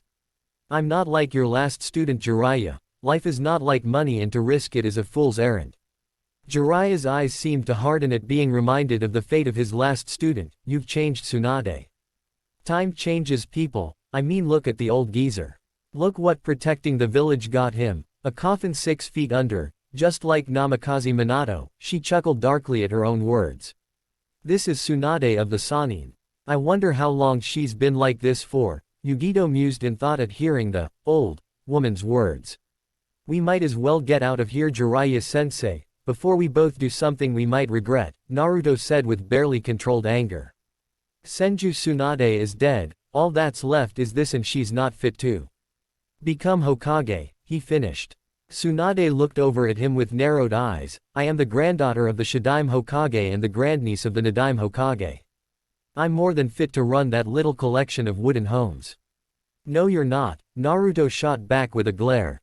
I think someone who can't even save the ones they care about isn't worthy of becoming Hokage. What do you think, Tsunade? He asked with a grin. Her eyes widened at that as she turned her gaze on Jiraiya, who looked on impassively. Ero Senin told me on the way here what happened to the man you loved, to your little brother, and I will tell you right now. They fought to protect others with their lives, they never gave up even when they died. That's what it means to be Hokage. That's the will of fire the old man always preached about, and that is something you just don't have. The fire's shadow illuminates the village. Jiraiya mused, remembering how his former student used to say that often. You can sit there all day and moan about what life has done to you. But if you think I'll sit by and let you insult the things that the old man and the Yondaime have done, then I will kick your, he snarled as his chakra flared and his eyes turned red. Tsunade just stared at him. Jiraiya. Who is this child? The Gamma Senin just grinned in return. This is Uzumaki Naruto. He's that child, huh? He acts just like her. Almost instantly Tsunade had one leg clamped down on the table as a grin worked its way across her face. How's about we take this outside, brat? It was a simple question. Fine by me, Naruto said back as he stood up from the table. Jiraiya just sighed at that. It's going to be one of those days. That idiot, what the is he doing? Is he trying to get himself killed? Yugito asked in thought as Shizune and Jiraiya followed the two. Once out in the street the two stood about 24 feet apart. I must be going senile. I'm taking on a kid, how embarrassing. Let's go wild, Naruto said and made a hand seal. Kage Bunshin no Jutsu, 5 clones popped into existence beside him. He knows the Kage Bunshin no Jutsu. Not bad, but clones won't help him against me. She held up one finger as the clones charged. She touched the ground and suddenly the ground in front of her split in half. Too easy. She looked up at him as his clones fell into the small gorge she had created and asked, "Let me ask you something, kid. Why are you so fussed over the Hokages?" Naruto just grinned in return, "Because it's my dream to become Hokage." Her eyes widened at that. I see. Rinnegan. Time slowed for a second as Naruto's eyes changed from their blue-red haze to a darkened gray with several rings around the pupils. Tsunade's eyes widened further upon seeing what had happened to his eyes. Those eyes are, but that's impossible, I mean the Rinnegan has only ever appeared in. Her eyes narrowed and she shot forward with her hand now cocked into a fist. There's no way he can have those eyes. Shinra Tensei. Those two simple words echoed throughout the street and Tsunade suddenly found herself being blown back by an unseen force. This jutsu is, she thought as she hit the ground. She stood back up a moment later, however, it didn't have the same amount of power or pressure as hers did, but I never thought I would see those eyes again. But I have to wonder. Why does he have blonde hair if he's an Uzumaki? I thought it was just a name, but if he has the Rinnegan then I'm wrong. Come on, you old hag. If you can't even beat me, then how are you strong enough to be Hokage? Looks like I was right, you really aren't worthy of the title, Naruto said with a grin. He's intentionally trying to make me angry so that I make a mistake. He's definitely got her unpredictability down right, Tsunade thought, remembering a certain red-headed tomboy. I need to end this now, but to do that I've got to catch her off guard. How? It's not like I can just her off like I do everyone else. Maybe that jutsu will help me here, Naruto thought with narrowed eyes as he brought both of his hands together at his side. Here goes nothing. He started channeling chakra to his hands and spinning it around as fast as he could. Come on. Contain it, compress it. Don't lose control, he continued thinking as he dashed forward. That's the Tsunade thought as her eyes widened in surprise. She got over it quickly however and grabbed his wrist right before he landed the attack. That was too close. She smirked at him before slamming his jutsu into the ground at her feet. The Rasengan, huh? She looked over at her former teammate and asked, was it you who taught him that jutsu? A bit cruel of you to teach him a jutsu he has no chance of mastering. Actually I only started him on it 3 weeks ago and he's already reached the 3rd step. It took me months to reach it, Jiraiya waved dismissively. I'd give him about a week, 2 tops before he's got it down completely. Tsunade snorted at that. And what about the Rinnegan, huh? Jiraiya's eyebrow was raised at that. What? Did you really think I wouldn't recognize that dujutsu? The Gamma Sennin just looked on curiously. What do you mean? Tsunade snorted and turned away. I'll tell you later. She turned to Naruto and asked, hey kid. Do you want to make a bet? What kind of bet? The blonde boy asked her. She showed him the necklace that hung at her neck. If you master the Rasengan in a week like the pervert says you can, you'll get this and I will return to Konoha. If you don't, I'll take all of your money and none of you will bother me ever again. Deal. Naruto thought about it for a moment before nodding, alright. A wide grin settled on Tsunade's face. Then I'll see you in a week, kid. That idiot, Yugito sighed at the thought. It's been one of those days, Jiraiya shook his head at the sight. Later that night Naruto had disappeared somewhere without as much as a word. Yugito had gone with him out of sheer boredom and Shizune had gotten them all rooms at the local inn. During the night however Jiraiya had asked Tsunade to come out and have a drink with him. She agreed knowing he wouldn't let it go so easily. So, what did you want to talk about? Tsunade asked as she took a drink. Jiraiya shook his head at the tone. You're still so uptight, Tsunade. Hey, if you must know I wanted to talk about Naruto. Why did you bring him Jiraiya? More importantly, why does he have blonde hair if he's an Uzumaki? She asked with narrowed eyes. The Gamma Sennin raised an eyebrow at the last question. I brought him to help convince you to return, but as for being an Uzumaki. Well, it's his mother's maiden name if I'm not mistaken. All Uzumakis have red hair, Jiraiya, it's always been like that, Tsunade shot back. You don't know. That kid is Minato's brat, he gets his looks from his father, Jiraiya waved his hand dismissively. Tsunade shook her head at that. That explains the hair. I knew those two got together and that Kushina was pregnant, but I didn't know they had a kid. I have to ask, how did you know he had the Rinnegan? Jiraiya asked curiously. Tsunade just stared at the cup in her hand. Have you heard the tale of the Rakuto Sennin? If you mean the fact that he was the first shinobi and was the man who discovered chakra, then yes, I've heard of him. Supposedly he's nothing but a myth, but since the Rinnegan is real, I guess he is too, Jiraiya replied. Tsunade snorted at him. Of course.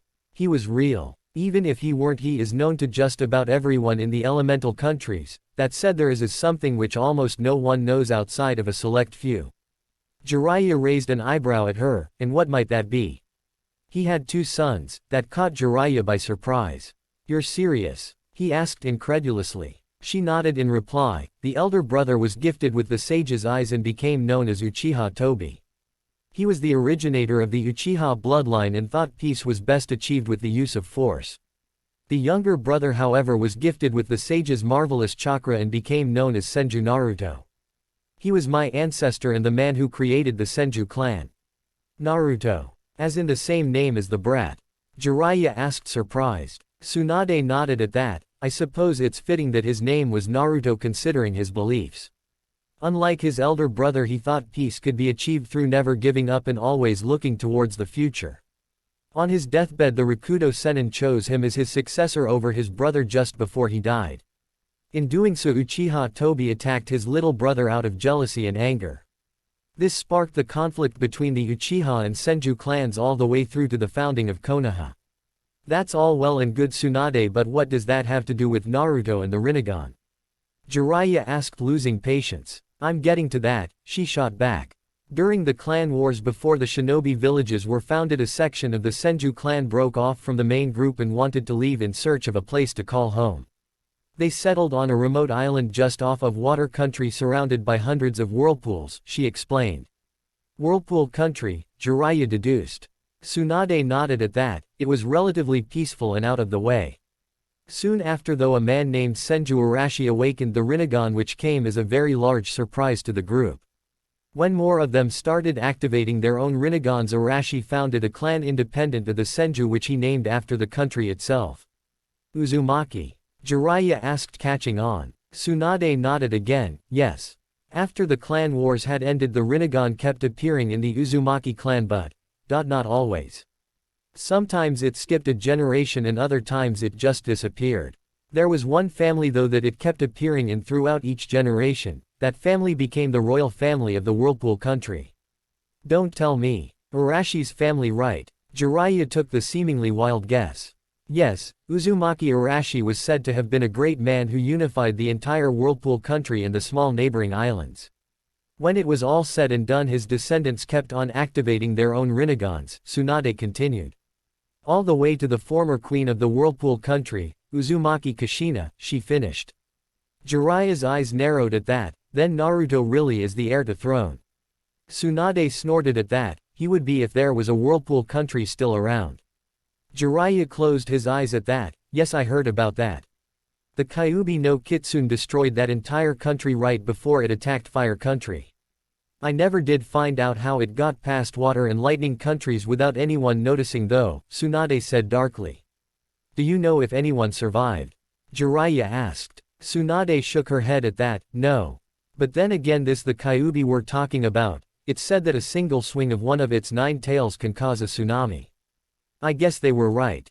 I didn't know Kushina had the Rinnegan, neither she nor Minato ever told me, Jiraiya said as his eyes closed slightly. Yeah, well, the only reason I knew was because I was Kushina's doctor before she passed on. Tsunade shook her head at the last part. Well, Naruto had to get from somewhere. Nagato probably got it from the same place, but He didn't even know what it was until I told him about it, like his parents didn't know, Jiraiya mused. Nagato. You mean one of those orphans you took care of back during the war? He nodded at her question. Some of the Uzumaki did settle down back on the mainland, Tsunade told him. You must be right about it slowly dying out in everyone but the royal family, Jiraiya said as he thought of his former red-haired student. I can only imagine what Orochimaru will do when he finds out you've met us, he mused. Tsunade eyed his for a moment before speaking again. I don't know what you're talking about. I don't know what he's offered you, Tsunade, to make you hesitate like this, but I don't care. I will tell you right now, if you betray Konoha and everything the Hokage stood for, I will kill you, Jiraiya told her, completely serious. Tsunade just glanced at him for a second but was unable to meet his gaze. I know. The rest of the time they spent drinking in silence, awaiting the battle they both knew was coming. You're not going to do it. I told you I will master it. It's an A-rank jutsu designed by the Yondaime Hokage. You physically can't do it in a month. It just can't be done, idiot. Would you shut up and let me concentrate? Rinnegan. There was a resounding boom as he drilled his attack into a tree. It destabilized, however, and just left a spiral in its side. It's still not good enough. I told you, Yugito sighed. He shot her an annoyed look. Well, what am I supposed to do then, huh? Hey, don't bite my head off. She raised her hands defensively. I'm just saying this is an A-rank jutsu. You can't expect it to be easy, she continued. Your jutsu is an S-rank 1, that Keizuki of yours is insane, he shot back. You're just jealous, she said with a grin. Whatever, he scoffed and started channeling chakra to his hand again. Rinnegan, he drove it into a nearby tree and yet again it lost containment. What is the problem exactly? She asked, getting rather annoyed now. His frustration was building as he answered, I already know how it works and the idea behind, but it takes an insane amount of concentration and control just to reach where I am now. I mean, to reach the next level would require more control than I have. It's like trying to look left and right at the same time. It just can't be done. That's it. That's what this is about. Yugito asked incredulously and he nodded. Instantly a lightning clone appeared beside her, Raibunshin no Jutsu. If you want to look left and right at the same time, then why don't you use clones? Naruto's eyes widened as a grin spread across his face. Yugito, you're a genius. A week later the two were just entering the room they were staying when they felt something wrong. Call it as gut feeling or whatever you want, but it was something in the air that day. Something's wrong, Yugito commented as she opened the door. Hello. We're back, she called out, but no one answered. Rinnegan, Naruto's eyes shifted to his dujutsu and he scanned the room. He instantly identified the figure that lay on the floor. It's Shizune-chan. Yugito was instantly at the unconscious woman's side. Who did this to her? Naruto's eyes were scanning the room but found nothing. Whoever it was is long gone now. From what I can tell, she was hit by a blast of pure chakra in a concentrated stream not unlike those used by Konoha's Hyuga clan, only instead of a precision strike like what they do. This appears to have been done with brute force. I doubt she'll be ready for a fight anytime soon. Can you do anything? He asked as he leaned up against the wall and was peeking out of the window. It's nothing I can't fix, she replied as her hands glowed green. We have company, Naruto stated as he helped Jiraiya into the room through the window. Oh my, Yugito gasped when she saw the state the man was in. He wasn't injured exactly, but he didn't look to be in any shape to fight at the moment. What happened? Tsunade, he gasped out as the girl tried to heal him. She slipped something into my drink last night and left me at the bar. Leave it to her to use an odorless drug to distort my chakra control. There's nothing I can do about this without any knowledge of the drug. The good news is that it should wear off in about an hour or two, Yugito told him. That's good. Are you going to tell us exactly what is going on now, Shizune? Jiraiya asked as he saw that the woman had regained consciousness. Shizune gulped and nodded. All right, I'll tell you everything. Fire country, plains. You're afraid of blood, aren't you? How about I show you some? I'm going to splatter as much of your blood as I can while keeping you alive.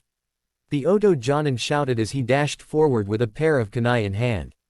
Tsunade struggled to stand. I can't dodge in time. A sudden large poof of smoke shot from the ground in front of her, effectively blocking them both from view. What?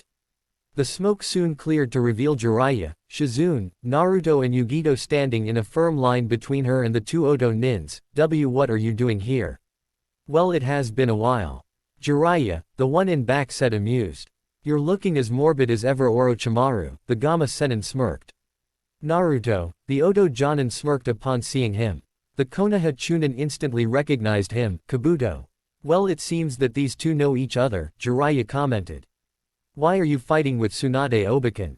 Naruto asked, not understanding. Not too sharp are you, Naruto. That's why you'll never be able to beat Sasuke, Kabuto said with a smirk. Naruto's Rinnegan intensified the glare he sent at him. You're a traitor. That's right. I'm a spy for Otokage, he declared. Then everything you did for us in the Chunin exam was nothing but a lie. Naruto gritted his teeth as his fists clenched at his side. I was collecting information on all of you. I discovered some things about you as well. You're different from Sasuke, you don't what it takes to be a shinobi, Kabuto stated. For example, here you're just an out-of-place genin who got lucky at being promoted to Chunin. Sure, I expect something from that demon inside of you, and those eyes of yours caught me off guard, but compared to the Sannin you're a real disappointment. Right now you're nothing more than a... Are you really buying this, Naruto? Yugito interrupted, seemingly annoyed at the Oto nin's words. If he was such a bad shinobi, then how come he beat Gaara at the exam? How did he beat that Hyuga brat? How did he get promoted to Chunin? His record should speak for itself, he finished with a grin. Kabuto glared at her. Shut it, girl. You are. The Raikage's granddaughter, aren't you? Yes, I am, though like Naruto's, my record speaks for itself too, she said with a cat-like grin crossing her face. You're a Jinchuriki, the Oto Jonin stated when he saw her eyes flash purple. Do you think you can take him? Jiraiya asked the two. We'll be fine, you just worry about the other traitor. Naruto practically spat the last word.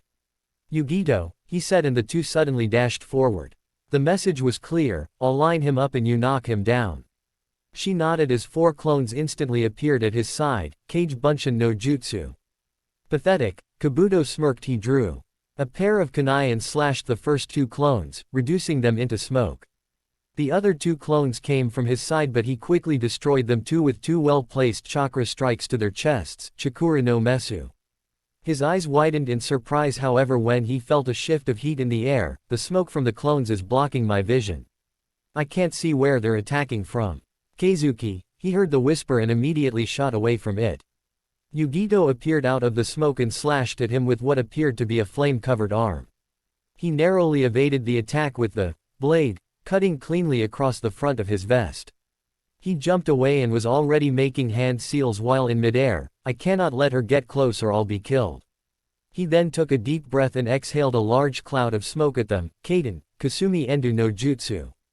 The cloud suddenly covered over the two Chunin, and Yugito's eyes widened as the flames on her suddenly exploded and tried to consume her. Shinra Tensai, the whisper was soon followed by a sudden blast of gravity. The flames were stuffed out instantly as Naruto caught her as she fell. Are you alright? I'll be fine, she winced as she began to heal her now burnt arm. You know, I've been trying to figure out how a loser like you, someone with absolutely no talent whatsoever, can have that dujutsu. Sadly, no matter what I tried, I couldn't seem to get any information on you from Konoha or anywhere else. It was like you didn't exist, like you weren't even born, and yet you were born. All I managed to find was a name. Uzumaki Kushina. Kabuto watched as both Tsunade and Jiraiya tensed at the name. So you know that name, Jiraiya, Tsunade. I wonder why you haven't told the brat that he's the heir to the Whirlpool country's throne. That got wide eyes from Naruto, Yugito and Shizune. What are you talking about, traitor? Naruto growled as his eyes flashed red for an instant. Uzumaki Kushina was the last queen of the Whirlpool country. When she was pregnant with you, she came to Konoha since it had the best doctors in all of the nations. When she was gone, however, her country came under attack from Kyuubi no Kitsune and the entire place was leveled. She apparently died in childbirth when Kyuubi attacked Konoha, and you were used as a living weapon to stop a demon, the Oto Jonin explained. Living weapon. Actually, the Yondaime chose him as his successor. Jiraiya smirked as he spoke, catching everyone off guard. Namikaze Minato was a man of honor. he wouldn't grab a random child to stop the Kyuubi. He chose Naruto to surpass him in every shape and form. Plain and simple. As for Kushina-chan, well, she also had the Rinnegan, so of course he got it from her. Everyone but Tsunade was alarmed at the last piece of information. You knew? Naruto asked him over his shoulder. That you were her kid? Yeah, it was pretty obvious since your personality is almost identical to hers, the Gamma Sennin stated. Though I didn't know you were royalty until Tsunade told me, he added. How would she know? Naruto asked, turning his gaze towards the blonde woman. I'll explain later, Tsunade told him as she struggled to stand. Right, Naruto nodded and turned back towards the two Oto nins. Enough of this farce, Kabuto. Orochimaru smirked as the sleeve on his arm was rolled up to reveal what looked like a summoning seal. Oh, Jiraiya growled out after he bit his thumb and started forming hand seals just as Kabuto did the same. Kuchio's no jutsu. The two called out, followed by two large columns of smoke. When the smoke cleared, Orochimaru had summoned two snakes while Jiraiya summoned only a small toad. Gamakichi. Yo, the small toad waved. It my chakra. Must be royally screwed up right now, Jiraiya thought with a grimace. Orochimaru chuckled at the sight. There's still no cure for stupidity, Jiraiya. Even for an idiot like you, that's pathetic. Tsunade must have done something to you, kukukukuku, pathetic as always. Go yourself, pedophile. I know you've got the whole evil bad guy theme going for you, but you are seriously starting to me off, Yugito shot back at him. Kukukuku, little girl, you have no idea who you are messing with, the hubby Sennin chuckled at her obvious attempt to rile him up. And neither do you, she growled back. Kuchio's no jutsu. Naruto called out, surprising everyone as the ground below him erupted in smoke.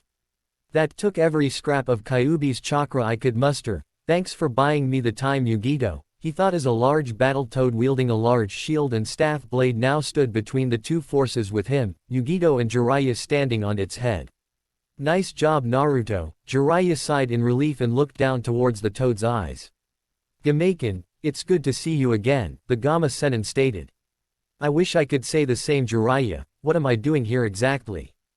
Gameiken asked, slightly nervous. We need you to fight those snakes while we handle the shinobi, Jiraiya explained. Gameiken nodded in understanding. Alright, I'll do my best. Leave Orochimaru to me, Shizune, you stick with Tsunade and keep her safe. Naruto and Yugito will handle Four Eyes over there, Jiraiya gave out the orders. But Jiraiya-sama, with your chakra, Shizune began. Even in my weakened state I am the best choice to face him right now, besides his arms are useless, so I should be fine, Jiraiya interrupted. Here they come, Naruto said when he saw the two snakes barreling at them. Any time now, Naruto, Yugito said. Shinra Tensei, the two summoned snakes were instantly repelled away from them by an unseen blast of pure gravity. Jiraiya jumped off immediately towards Orochimaru, who had already lunged to intercept him. Kabuto came at the two Chunin as they touched down on solid ground once again. Gameiken went off to deal with the two snakes as Kabuto got within range of the two. Kage Bunshin no Jutsu, 5 clones instantly lunged to strike at him. He effortlessly destroyed them, however. Clones are useless here, Naruto-kun. Do you want to run away? You should know when to call it quits and save yourself. You talk too much, Naruto shouted back as his clones were slaughtered. The girl. Kabuto turned swiftly, knowing that the Kumo Nin was the greater threat, and prepared to dodge the jutsu he had seen before and was expecting. Reikyu. He was shocked, literally, when a ball of pure lightning slammed into his chest and blew him back into a nearby tree. Shinra Tensei, there was an audible crack as the tree gave way under the violent force of nature and Kabuto's bloodied body fell to the ground. Did we get him? Yugito asked as Naruto fell back to her side. Just then Kabuto stood up, seemingly unharmed. No, he appeared to be healing at an accelerated rate. Does that answer your question? Naruto shot back as he stared at the Oto Jonin. A well thought out plan and trick, but nothing more than that. You can't defeat me, Naruto-kun. Just like you can't defeat Sasuke-kun. We will always be stronger than you, Kabuto said with a smirk. I'm going to kill you, traitor, nice and slow, Naruto said with a glare. Naruto. Yugito thought as she shot him what would count as a worried glance. He wasn't acting like his normal self since the battle had started. He was talking like he was actually fighting to kill his opponents, and truthfully she believed he would do it too. Let's see about that, Naruto-kun, Kabuto said as a challenge as he pulled out a pair of scrolls. Fuin. Kai. Instantly the scrolls went up in smoke and 27 dead people were littered out on the ground. Say hello to the dead for me, Naruto-kun. Shikan no Jutsu. As one, the group of dead bodies rose to their feet and turned towards the two Chunin. We could be in trouble here, Yugito growled as she took a step back. You monster. How dare you desecrate people's bodies like this? It is all in the pursuit of science, little girl. Surely you must understand that. Kabuto waved off the comment and took a step back. Kill them, he ordered. The army of 27 people shot forward towards the group at speeds that were inhuman. Just as they were about to get within range, Naruto looked down at the ground with his eyes closed. We can't escape. Yugito gritted her teeth as her arm was ignited in fire once again. Naruto suddenly brought his hands up in front of him as the group were mere feet away now. Two simple words whispered as the group were blown back at Kabuto's feet with enough force to send dust upwards. Shinra Tensai. A moment later Naruto collapsed forward and Yugito was forced to catch him. Hey idiot, are you alright? I'll be fine, he said with a grunt. I think I overdid it a little with the control there, but I had no choice, he explained.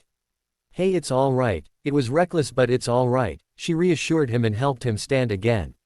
Do you think you can get him to stand still for me? I want to try something, he asked her. She nodded, unsure. Yeah, but it won't last very long. This guy seems to know a lot about the human body and could probably find a way around my attack in a matter of seconds. Do it, he told her. Alright, but whatever you're planning better be good or we're both dead, she said and made a hand seal. Rai Bunshin no Jutsu. Almost instantly 7 lightning clones appeared at her side and charged forward with her. Shadow clones aren't going to work her, Kabuto thought with a grin and made to destroy them like he did to Naruto's clones. Chakura no Mesu, he said as his hands were engulfed in blue chakra. He cut straight through the clones but was surprised when they produced electricity and delivered a massive shock to his nervous system. I can't move. Alright Naruto, you're up, Yugito called out as she jumped out of the way. Hey Obeken, Naruto said over his shoulder, getting the woman's attention. Get ready to pay up on your bet. His hands settled into a familiar seal.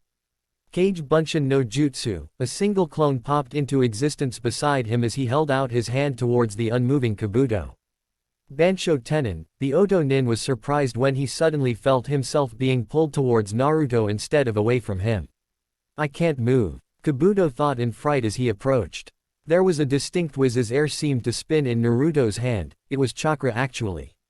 Completely chakra and nothing else. When he was within range, Naruto thrust out with the small ball of spinning chakra and slammed it dead center in Kabuto's midsection. He howled in pain from the impact before being blown back, spinning violently. He slammed into the nearby boulder with a monstrous explosion of power before it shattered under the strain. Rinnegan, Naruto whispered its name as he took a step back to take a look at his handiwork. Why, you did it, Tsunade stuttered in shock. You actually managed to master the Rinnegan in only 1 week, she couldn't believe it. You used a shadow clone to fuse the chakra into it and spin it while you yourself contained it, Yugito said with a wide grin. Well, you did say if you want to look left and right at the same time, then clones are the best way, he shot back with a grin of his own. After making sure Kabuto was down, he promptly turned and walked over to Tsunade. I believe this belongs to me now. He took the necklace from her and put it on. This feels strange. Why, you actually? Hey, I'm still lousy at betting, Tsunade chuckled as her body stopped shaking from the blood.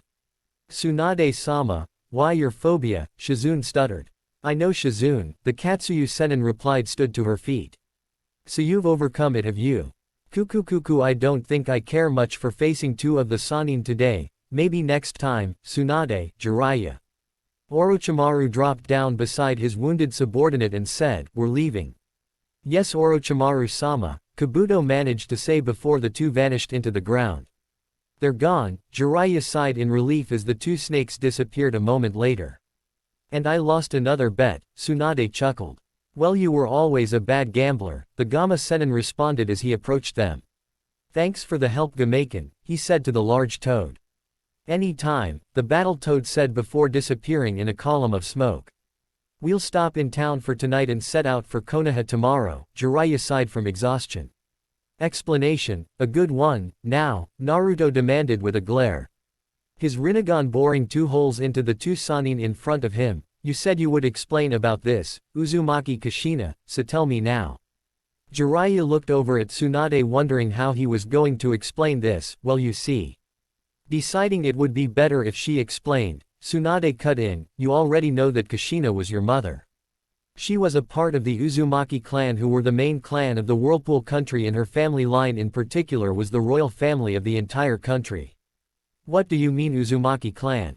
There's no such thing. I think I would have heard of it if there were one, Naruto asked, not believing it. That's because the entire country was destroyed and the rest of the clan was wiped out by Kyuubi no Kitsune before it attacked Konoha. Jiraiya decided to answer that question. Kyuubi. Are you telling me that demon killed my entire family? Naruto asked, not sure what else to say. Jiraiya nodded at that. Only your mother remained and she died in childbirth the day Kyuubi attacked Konoha. Naruto sat down on the nearby bed when he heard that. What about my father? He died in the fight against the Kyuubi that day, Jiraiya answered, telling half the truth. Why do I have the Rinnegan? You said my mother had it, so what am I meant to think exactly?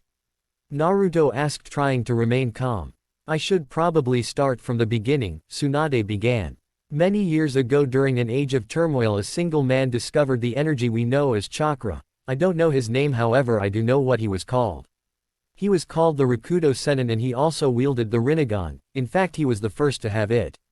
Eros Sennin already told me this when I first awakened it, so what? Naruto asked, getting annoyed at the little story. The Rakudo Sennin had 2 sons, Tsunade said after a moment, surprising Naruto, Yugito and Shizune. What? Yugito asked, surprised. She'd been told about the story many years ago and knew it in detail. It never mentioned children. He had 2 sons, he also chose one of them to be his successor before he died, Tsunade continued. The elder brother was gifted with the Sage's Eyes and became known as Uchiha Tobi. He was the originator of the Uchiha bloodline and thought peace was best achieved with the use of force, she explained. Naruto's eyes widened. Sasuke is related to the Rakudo Sennin. All Uchiha are, Tsunade said darkly. Same as the Senju, she added. Yugito asked, confused. The younger brother was gifted with the Sage's marvelous chakra and became known as Senju Naruto. He was my ancestor and the man who created the Senju clan, the blonde Sannin explained. Naruto. As in my name? Naruto asked. Tsunade nodded at that and repeated what she told Jiraiya previously. Unlike his elder brother, he thought peace could be achieved through never giving up and always looking towards the future. On his deathbed, the Rakudo Sennin chose him as his successor over his brother just before he died. In doing so, Uchiha Tobi attacked his little brother out of jealousy and anger. This sparked the conflict between the Uchiha and Senju clans all the way through to the founding of Konoha. That still doesn't explain why I have the Rinnegan, Naruto commented. He's right, although I do find it freaky that he has the same name as a son of the Rakudo Sennin. He's an Uzumaki, not a Senju or an Uchiha, Yugito said, trying to clear things up. That's where it gets complicated. You see, during the clan wars before the shinobi villages were founded, a section of the Senju clan broke off from the main group and wanted to leave in search of a place to call home. They settled on a remote island just off of water country they called Whirlpool Country, Tsunade continued. The leader of the group was a man named Senju Arashi, or Uzumaki Arashi as he later started calling himself, and he founded the Uzumaki clan with the others of the group. The Rinnegan began appearing in their family and Arashi's family became the royal family of Whirlpool Country. Most of the clan only activated a Rinnegan once every 5 generations, but Arashi's family, a Rinnegan, awoke in every generation, and it was always the first child who awoke it that became the heir to the throne. Naruto took a moment to let all of the information sink in. So then, since I'm an only child, you are the heir to the throne, Tsunade finished with a nod. So what now then? Yugito asked after a moment of silence. Jiraiya sighed and stood up. We should head back to Konoha now so Tsunade can assume the Hokage's position. When did I say I was going to do that? Tsunade asked with a small smirk. Everyone looked at her with confusion. What do you mean, Tsunade? You made a bet with the kid, remember? You lost so you have to become Hokage, Jiraiya said sternly. Actually I only agreed to return to Konoha. I never agreed to become Hokage, Tsunade told him, surprising the group. But if you don't, then who will? I sure as am not going to take the job, Jiraiya stated. I might have an idea, Tsunade shot him a grin. Fire Country, Konoha, Hokage Tower. Things had changed in the village since the Suna Oto attack a month ago. An Anbu captain named Tenzo practically took command of the entire shinobi force as a temporary leader, with Hitaki Kakashi in a hospital bed from his battle with Uchiha Itachi, who had managed to enter the village without anyone noticing. When Senju Tsunade had returned, much to the surprise of everyone in Konoha, and healed Kakashi, he was given command back. The elders were shocked to say the least when they discovered that both Jiraiya and Tsunade spoke to the daimyo himself. Practically going behind their backs, and got the daimyo and the council to make Kakashi the Godime Hokage, saying he was the best man for the job right now. That leads us to the current situation. This is torture, Kakashi grumbled from behind the Hokage's desk as he scanned over the many sheets of paper on the table. Why did I accept this job again? He asked with a groan. Because Tsunade-sama and Jiraiya-sama said you were the best choice, his new assistant, Shizune answered as she brought in another stack of papers. I'm not sure if I should be insulted by the fact that they both turned it down. Or flattered that they have so much faith in me, the masked Hokage sighed and leaned back. How did you survive this torture, Minato-sensei? He asked in thought as his eyes settled on the vast amount of paperwork. Knock knock. Come in, he called and sat up. The door opened and his former students entered. You're late. We got lost on the road of life, Naruto shot back with a grin. The blonde Chunin had changed his attire some after he had returned to Konoha. He still wore a jumpsuit, but this one was covered in more black than orange and suited him a lot better than his previous cloths. Think his jumpsuit from part 2. His teammates had been surprised to see him wearing it, and when they asked, he said his last one was practically worn out from his last mission. Cute, really cute, Kakashi sighed and waved them over. He looked over at Shizune and asked, can you wait outside for a moment? This won't take long. She nodded and left a moment later. He turned back to the three and spoke, I assume you know why you're here.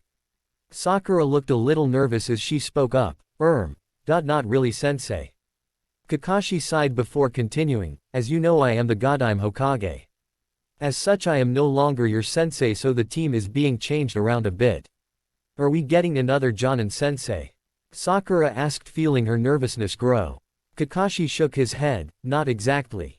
He continued after a short pause, between the attack last month and the need for Jonin to be stationed either here or at the border, I simply don't have anyone to spare right now. So what then? Naruto asked. Knock knock. Come in, Kakashi called and the door opened. Yugito entered a moment later, catching everyone's attention. Sakura looked at her nervously as she silently wondered what a Kumo nin was doing in Konoha. Sasuke sent her a curious if a little annoyed look. Naruto on the other hand, well, his eyes were narrowed and she could have sworn she saw his Rinnegan activate for a second. Ni Yugito, she introduced herself. You wanted to see me, Hokage-sama?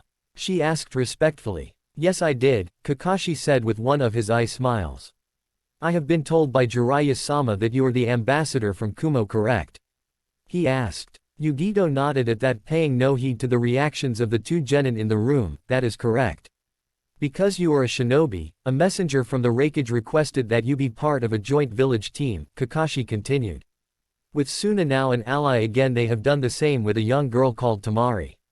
I've assigned her to one of the other genin teams, he concluded. Where am I being assigned to? The Kumo Chunin asked. Team Kakashi led by Uzumaki Naruto, the Hokage stated, surprising the group. Sasuke's fists instantly clenched as his face remained in its neutral state, even though he could feel a dull ache coming from the back of his neck. But Kakashi-sensei, Naruto baka is, Sakura began. A Konoha Chunin and is your superior, Sakura, Kakashi cut her off. Like I said, I have no one else to spare, and besides Shikamaru is doing the same with Tamari since Asuma is on the front lines right now, he finished. Who has command? Both Naruto and I have the same rank, Yugito asked as she took note that Naruto had gone unusually quiet. Since it is a Konoha team, Naruto has tactical command, but you are second in command. Like I said, Shikamaru is doing the same with Tamari. They were both promoted to Chunin, but he has tactical command, Kakashi explained. After a moment of silence he sighed, if there are no questions I have a mission for you. What is it? Naruto asked, speaking for the first time since Yugito entered the room. It's an A-rank escort mission to Snow Country, Kakashi stated, surprising the four. We're spread pretty thin, so I'm assigning you to take care of this, he said as he handed them a sheet of paper along with what appeared to be a photo. Her name is Fujikaze Yukie, she's an actress and a good one. She plays the lead character in the Princess Gale movies, you might want to see it before taking the mission. We'll get right on that, Naruto said. Is there anything else? His voice didn't seem to hold any of the childishness from the last time Kakashi saw him. The Hokage just shook his head, that's everything, good luck, and dismissed. The four nins bowed and Kakashi watched as they exited the room. You've changed, Naruto. Once outside, Sasuke immediately turned to Naruto, Dobi. Just to get things straight, I don't care what Kakashi says, you are not the Tei. Naruto rounded on him, grabbed his collar and slammed him up against the wall. I don't care, Tem. You don't like me and I sure as don't like you, but while we're on this mission you will do everything I say. If you don't follow my orders I will consider you a traitor, and believe me when I say you don't want that. Naruto, you can't talk to Sasuke-kun like th, Sakura raged. Sakura, shut up. You're annoying, Naruto shot back, causing her eyes to widen from the memory of someone else saying those exact same words. Naruto turned his attention back to Sasuke and said simply, follow my orders and we won't have a problem. It's as simple as that. He let go, allowing Sasuke to regain his footing. Sasuke grunted but said nothing else. Naruto turned away and started walking. Let's go see this movie that sensei was talking about. At the very least we'll know what this actress looks like. What about her? Sakura asked, gesturing to the Kumo nin walking with them. I have a name, you know, it's Yugito, she said, annoyed. I worked with her on my last mission, I know what she can do, Naruto said, not even looking back as Yugito made to follow him.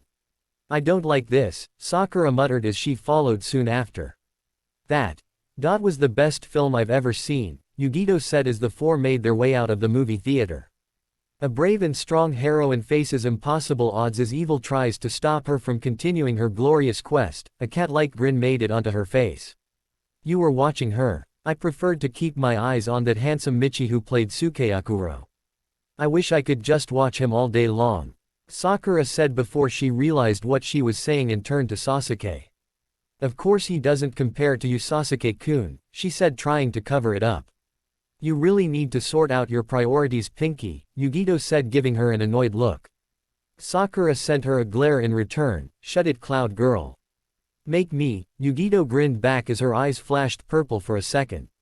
Alright, settle down you two, Naruto said, stopping them from continuing any further. Then the strangest thing happened, well, a few actually.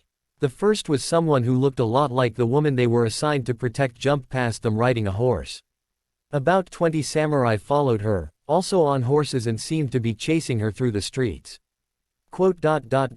W was that Princess Gale who just rose by?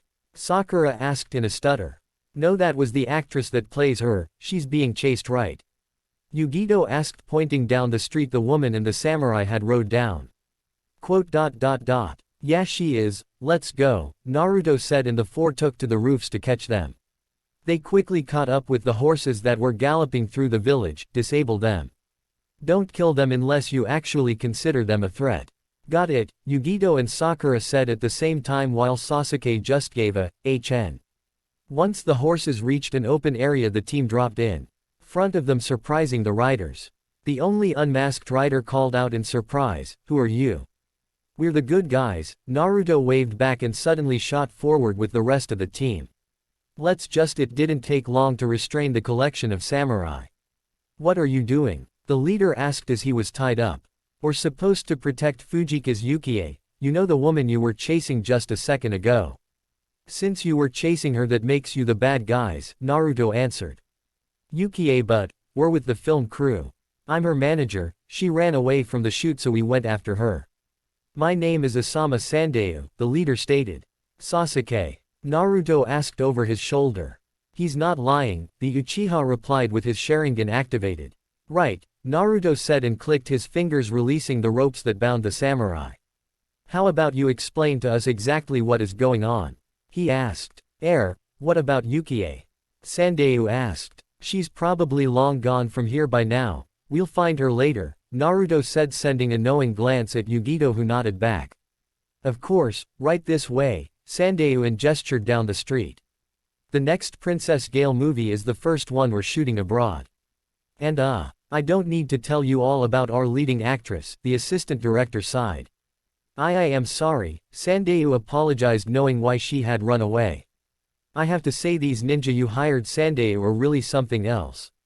They took down those studmen turned bodyguards we hired like they were nothing, and those are some pretty big guys, said director Makino. Thanks. I think, Yugito said, unsure if she should take it as a compliment or an insult. Anyway, we're planning on filming the movie's big climatic ending in Snow Country, so that's why we're going there. Sandayu here recommended it since according to him the rainbow glacier in Snow Country is said to turn into 7 different colors during the spring, the assistant director explained. That's nothing but a legend, Yugito shook her head at that. There is no spring in Snow Country, the entire place is locked in a permanent winter, she continued. Why does Yukie keep running away? Naruto asked, thinking he was missing something valuable. We don't know, she just started when she found out we were going to Snow Country, Makino explained. Naruto remained silent for a moment before he turned to his team. Let's go get her. The sooner we find her, the sooner we can finish this mission. Yugito. She's in a bar on the other side of town, the Kumo nin answered. How do you know? Sakura asked, shooting her a confused look. I'm a sensory type. I can sense specific chakra signatures over large distances, Yugito explained, a little annoyed. Let's go then, Naruto said, and they were off. Are you sure this is the place? Naruto asked as the team arrived with Sandayu right behind them. Yugito nodded. She's definitely inside. Alright, I'll go in first, try and talk to her. If that doesn't work well, I'll just let you handle it, Yugito, he said to her, and she nodded in understanding. Good luck, Yugito said as he entered the establishment. He found Yukie sitting at the darkened counter and approached her carefully. Excuse me, he said as he narrowly passed a man wearing a hat which covered his eyes, putting himself between the actress and the man. The man just kept walking as Naruto turned to the actress sitting at the bar. Fujika's Yukie, I presume. Who wants to know? She asked, sending him a sideways glance. Uzumaki Naruto, the Chunin answered simply. You're a little too young for me, kid, she told him, trying to get a rise out of him. It didn't work. Old enough to kill, old enough to around. He turned his attention downwards to her neck and something caught his attention. Quit staring, pervert, she shot at him.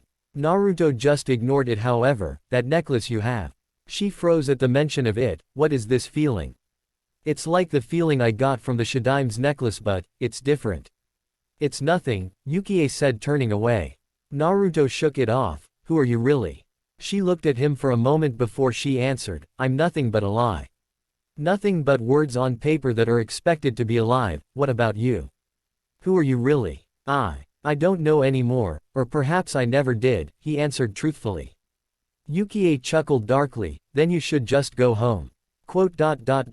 You're right, Naruto said and turned back towards the door.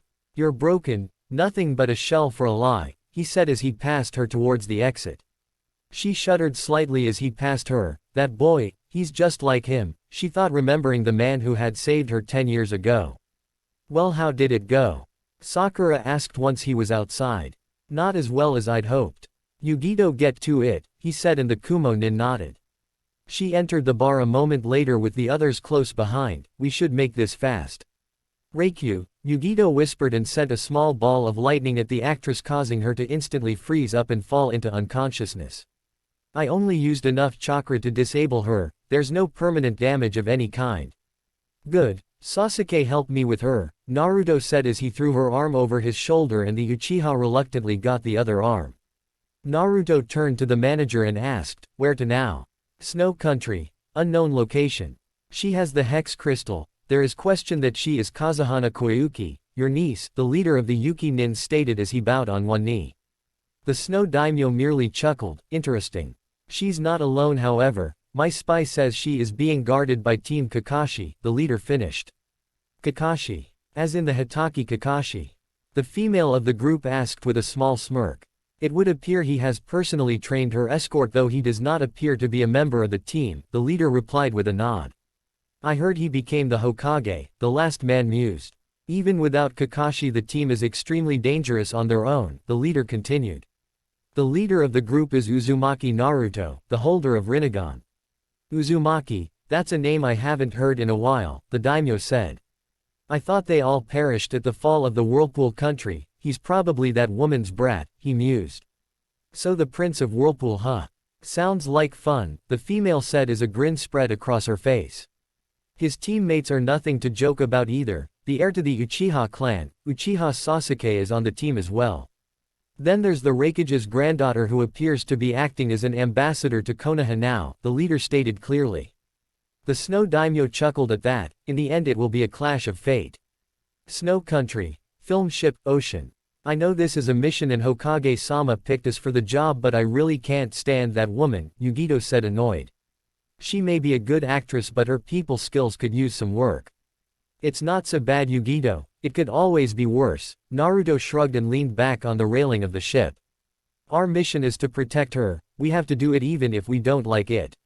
I don't think guarding a pampered actress will be that difficult, Sasuke said looking over the railing at the seaboard. Naruto just shook his head at that. We thought the same about that old drunk Tazuna on our mission to Wave Country. If you remember, we had to fight Momochi Zabuza, the demon of the mist, and his apprentice. That was different, Sasuke grunted. Maybe, but I don't think that Sandayu guy is telling us everything, Naruto said as he looked over at the way everyone was about to start filming. Everyone be on your guard just in case. Something is definitely wrong here, he said as he remembered the feeling he got from the actress's necklace. Snow Country. Iceberg. What the is this? Yugito asked upon seeing the massive cluster of ice and snow which had created a floating island in the middle of the sea. That is an iceberg, Naruto said simply. Everyone. We're shooting the next scene here. Get ready. The assistant director shouted to the film crew. Okay, scene 36. Cut 22. They started shooting a moment later. It was cut short however when the mountain behind where the villain character exploded, blowing ice down the side and leaving a large hole in the side of it. Is that a part of the movie? Sakura asked nervously. I don't think so, Naruto said as he jumped in front of the film crew, or more specifically Yukie. Rinnegan, his eyes shifted slightly as his dujutsu activated as Yugito and Sasuke came up at his side flanking Yukie while Sakura hung back. Hey, what are you all doing? The assistant director shouted at them. Everyone get back to the ship. Naruto shouted over his shoulder. On top of the cliff a single figure rose from the ground. It appears you're as good as they say, Uzumaki Naruto, he spoke. Who the are you? Naruto asked him with narrowed eyes. Roga Nadare, it's a pleasure to meet you, Prince of Whirlpool, the Yuki nin said with a smirk. Prince? Sakura asked, not understanding. I'll explain later, Naruto said over his shoulder, though he didn't take his eyes off of the man. Naruto on the left. Yugito called out and Naruto turned to spot another Yuki nin standing on the nearby pillar of ice, though it was a girl this time. Greetings, Princess Koyuki, I do hope you're still carrying around the hex crystal, the girl said with a smirk. The entire group were surprised by the declaration and cast a look at the unmoving form of Fujika's Yukie. What does that mean? Yugito asked, uncertain. It doesn't matter right now, remember the mission, Naruto said, getting everyone back to attention. One more on the right, Sasuke said upon seeing another Yuki nin emerge from the ground further down side of the mountain, though this one was male. Impressive, Uchiha, but it's still not good enough, the newcomer said clearly. Yugito, you take the guy on the right, Sasuke take the girl, and Sakura you cover Yukie or whoever she is, Naruto ordered. Fubuki, Mizore, you take care of the princess while I deal with him, Nadare said and jumped down with Fubuki following a moment later. Reikyu. Yugito called out as she jumped clear of the group and threw the lightning ball at the approach Mizore, who appeared to be riding a snowboard. Out of my way, little girl. The Yuki nin shouted as the ball of lightning seemed to hit an invisible wall just before impact and was nullified. That's, Yugito thought as she dodged to the side to avoid the incoming attack. Mizore slid right past her and turned to face her once more. That's definitely chakra armor, but I've never heard of it being this advanced before. Kaiten, Hosenka no Jutsu. Sasuke called out as he expelled 7 small blazing fireballs at the pink-haired Yuki Nin. Fubuki dodged most of them, but the ones that hit just seemed to splash along some kind of invisible barrier. What is that? Is that the best you've got? Fubuki chuckled and back-flipped away from him while she quickly made several hand seals. Hyero no Jutsu, she whispered as she touched back down. The ground in front of her expanded in the form of ice towards where Sasuke stood. I'm going to freeze you off, kid. Sasuke grimaced and jumped away only to be caught by the ice. His body suddenly changed into a fire lamp with an explosive tag connected to it. The tag exploded, sending ice shards scattering across the battlefield. Sasuke suddenly emerged from the ground below Fubuki and she turned to face him only for her eyes to widen upon seeing his attack. Chidori. The Uchiha called out as he struck with the technique only for that barrier she had to hold it back. She knocked him away and took to the skies on a pair of robotic wings. I fractured her armor, but nothing short of another Chidori is going to be enough to break through it. Shinra Tensai, the top of the mountain exploded as a result of the sudden of a massive blast of concentrated gravity. Nader landed on the edge of the main slope and smirked. Naruto stood atop one of the neighboring snow pillars. This guy is as strong as Kabuto, maybe stronger. If you keep that up, you're going to bring the whole mountain down on us, you know. The Yuki leader smiled knowingly. Guys, they're using chakra armor. Ninjutsu and genjutsu are useless against them as long as they're wearing those things. Yugito shouted out the rest of the team. We know. Naruto shouted back as Nader made a hand seal. Hyoten, Harumoko. The Yuki leader said with a smirk, and suddenly the mountainside came alive as a half-dragon half-tiger formed from the gathered ice. Shinra Tensai, Naruto whispered, and the barreling ice beast shattered. He looked up at where the Yuki leader stood grinning. This guy, there's no openings at all. Give up, kid, you can't beat me, Nader spoke confidently. In response, Naruto raised his hand towards him and whispered 2 simple words. Bansho Tenin. Nader was surprised when he felt his body being pulled towards Naruto, who had already cocked his other fist back. Uren, you know that, he yelled as he landed the monstrous punch to the Yuki leader's face. That hurt, Nader growled out as he stood up from the snow again. You're going to pay for that, your majesty. The old Naruto would have most likely kept fighting until one of them fell, but things had changed. Despite feeling the same way as before, Naruto knew that his team were at a serious disadvantage here, and it was only a matter of time before they all fell. He made a quick decision without taking his eyes off of the Yuki leader. Sakura, use every explosive tag you have. Blanket the entire iceberg. Sink it. Naruto shouted over his shoulder, surprising everyone including the assembled Yuki nins. Sakura nodded nervously at that. Alright.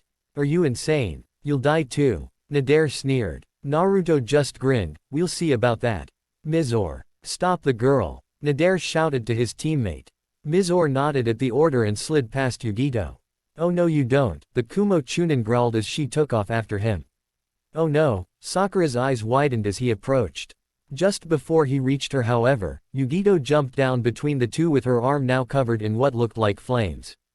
Keizuki, she called out as she made to slash the Yuki nin and appeared to clash against some kind of barrier. I can't hold him forever.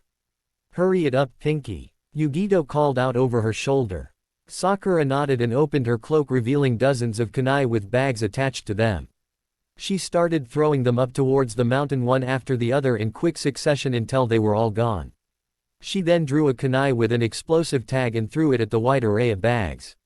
Sakura Fubuki no Jutsu, enjoy. The tag detonated in a magnificent light, followed by the booming sound of an explosion. This was soon followed by the contents of the bags exploding as well, increasing the blast tenfold. The entire iceberg shook as the ice splintered and cracked under the pressure and heat from the blast. Every get back to the ship, Naruto shouted as he jumped away from Nader. The rest of Team Kakashi disengaged from their own fights and hurried towards the ship they had come on, where the film crew had already fled. The Team Snow couldn't catch them in time since they had to worry about escaping the shattering iceberg themselves. Back on the ship, Team Kakashi and the film crew watched as the entire iceberg shattered and its remains floated on the ocean surface. The ship had already started moving away from the area as Team Snow watched them leave. I think this mission just got a lot harder. Naruto sighed. The room was dark on board the film ship where Koyuki slept in bed. Naruto stood next to the window and kept on looking between both her and the necklace she wore, which was now on the table beside the bed. The feeling he got from it was cold yet refreshing instead of the Shadime's necklace, which felt warm. 2 of 6. Naruto looked around upon hearing the voice but found no one other than him and Koyuki. Tail, moon, split, sage, necklace. That's not Kyuubi, Naruto thought, since he didn't feel any demonic presence. Senju. Uchiha, legacy. Child of prophecy. What the are you talking about? I don't understand you, Naruto asked in thought but got no reply. Naruto turned and stared at the necklace for a good 10 more seconds before he made a hand seal and whispered a few choice words. A second later a single shadow clone appeared in the room and transformed into a copy of the necklace. A second later he switched the two and placed Koyuki's necklace in his pocket. Greetings Princess Koyuki, I do hope you're still carrying around the hex crystal. What's so important about this crystal? Naruto asked in thought as he remembered the Yuki nin saying those words. There was a knock on the door before it slid open slightly, allowing Sandayu to look in. The ship pulled into dock a moment ago, everyone else is waiting in the conference room, he spoke simply.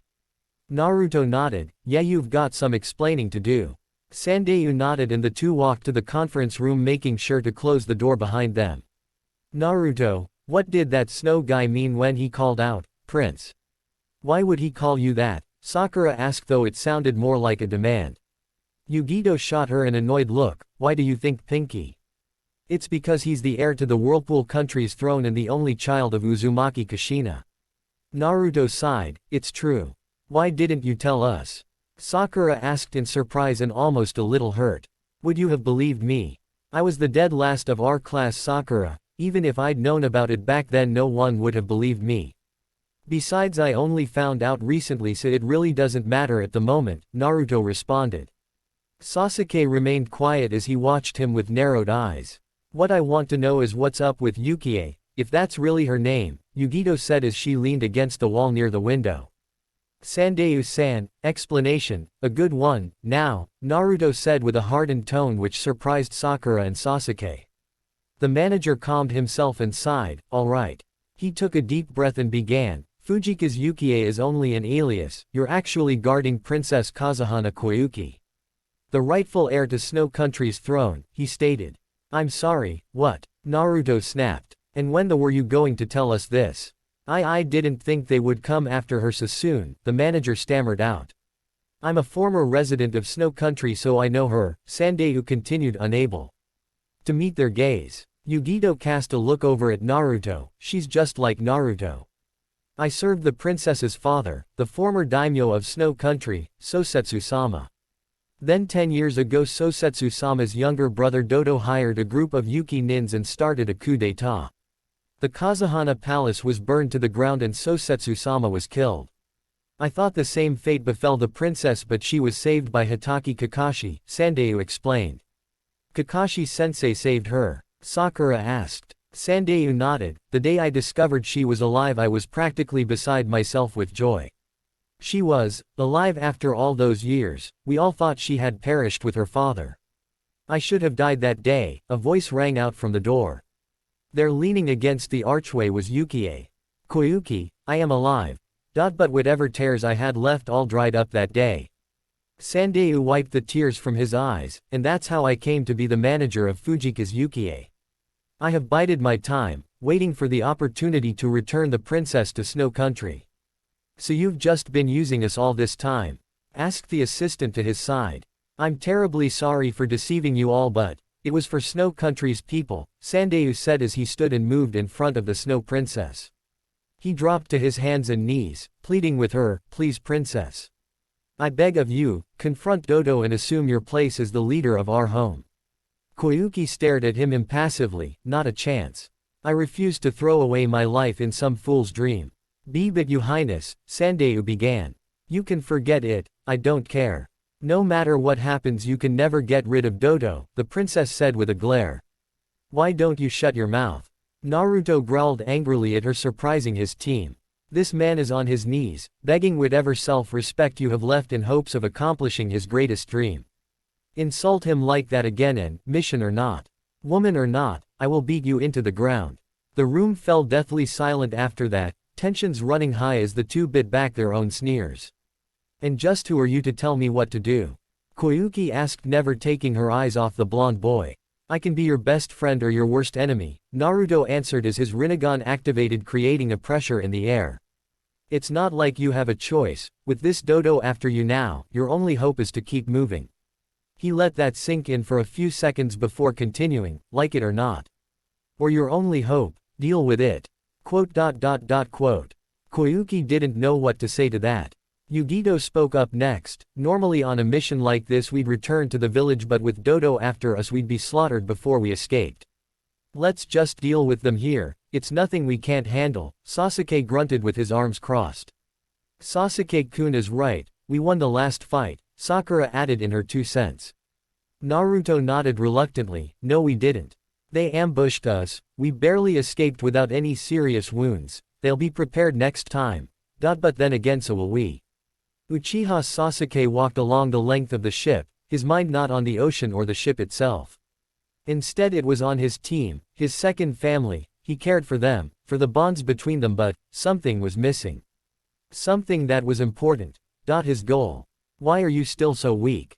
Is it because you don't have enough hatred? Uchiha Itachi. The man who murdered everyone he cared about, the man who slaughtered his entire clan, the man who was once his brother. He had been on Sasuke's mind since their encounter a month ago. He had thought that Itachi had returned to finish him like he did the rest of the Uchiha clan. Instead he not only all but ignored Sasuke's presence, his reason for returning was to capture his teammate Naruto. It was ludicrous, it went against everything he stood for. He hated it. The Dobi was Itachi's target, he didn't even bother taking Sasuke seriously. At first he didn't really pay much attention to the orange-clad idiot but got the Chunin exams. Between now and their time in the academy, it was unnatural progress. At first he thought it was the Rinnegan that was giving him power, but that didn't account for their mission to Wave Country. The Dobi had beaten the guy who had defeated him and was still conscious. He didn't have the Rinnegan back then, so how did he not only survive but win against his opponent? Why was Itachi interested in him to begin with? Just who was Uzumaki Naruto? Judging by the conversation earlier, Naruto was the prince of the Whirlpool country. He'd never heard of it before, it was strange especially considering the blonde's bloodline. Naruto had the Rinnegan, so naturally his clan had it also, right? Surely if there were a clan of Rinnegan users someone would have noticed, right?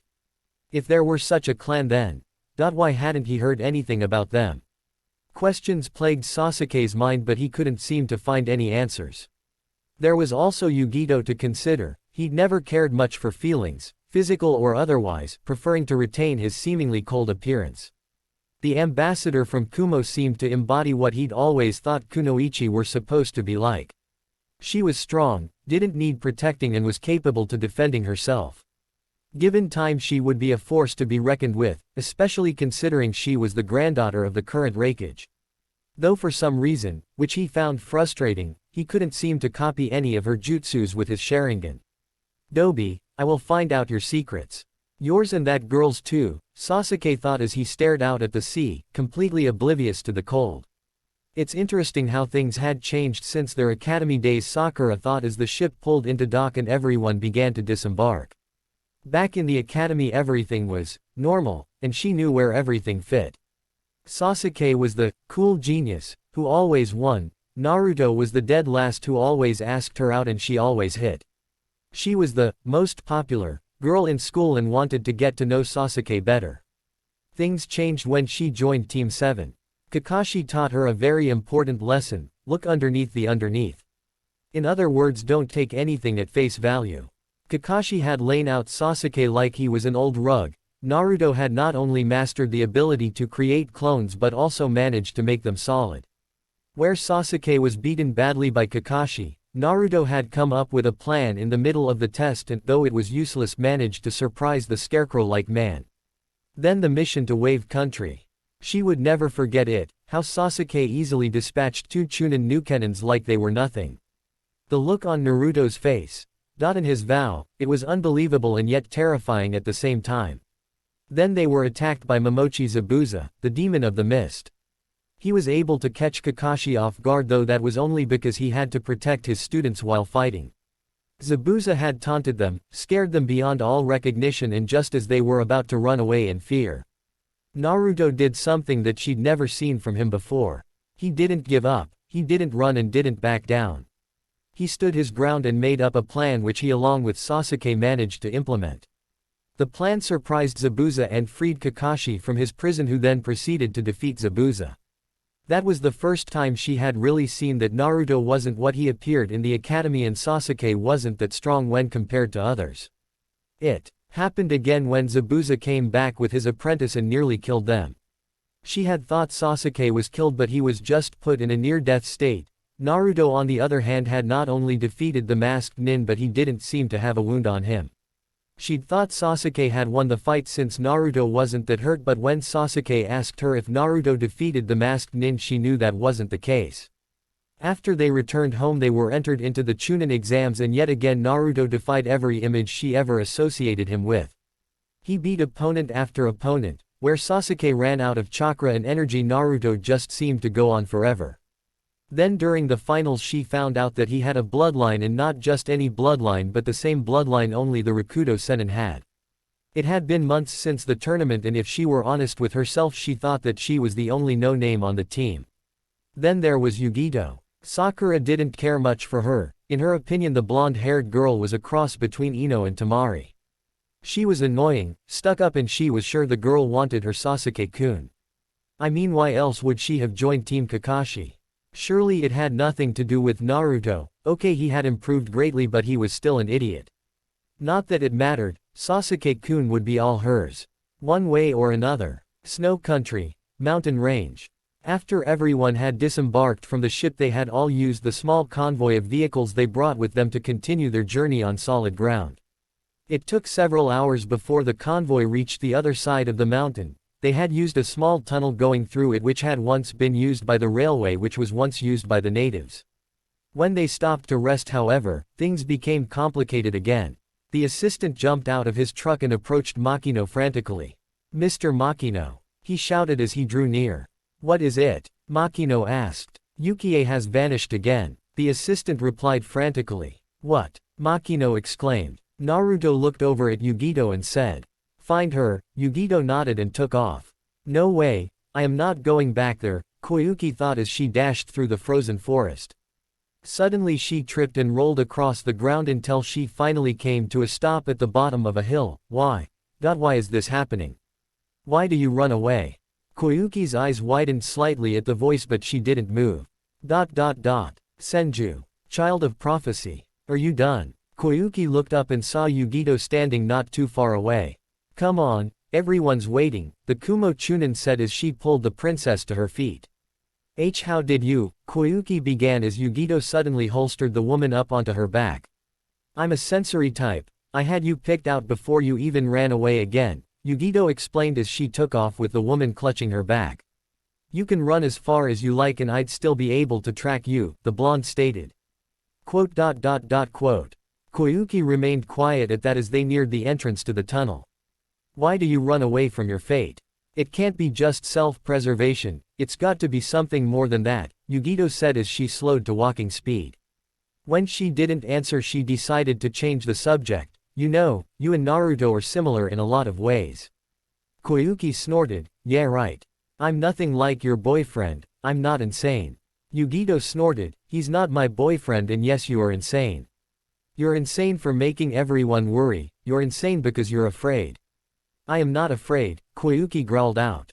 "I heard about your father, he was a great man who followed his dreams." "What does that say about you?" Yugito said over her shoulder. "I will not allow you to lecture me," Koyuki sneered. A grin slipped onto Yugito's face. "Then why don't you stop me?" Note: I'm sure some of you have watched the new Star Trek film where one got this line from. It seemed to fit, so I put it in. Koyuki didn't respond, instead she dropped off the smaller girl's back and sent her a glare. "You can never understand, every ounce of happiness I've ever had was taken from me because of this country. I hate it, I didn't want to come back here. I do not fear it, I loathe its very existence. Dodo should have finished the job back then instead of making me suffer like this, the Snow Princess growled out. Yugito just stared at her. I may not be able to understand you but Naruto does. You're everything he's not and yet you're just the same as him. You're standing in someone else's shadow looking for a way to stand on your own. I've seen the way he looks at you, like he's looking into a mirror. He sees you as a reflection of himself, what he could be if he chooses to. I can't stand the sight of you. I don't care, Koyuki said simply. Yugito turned away at that. Fine. Stay a heartless monster forever, see if I care. Without another word she picked the princess up and started carrying her again in silence. Thanks for watching. If you enjoyed this video please like and subscribe to my channel for more contents like this and hit the notification bell, so you never miss an upload. See you next time.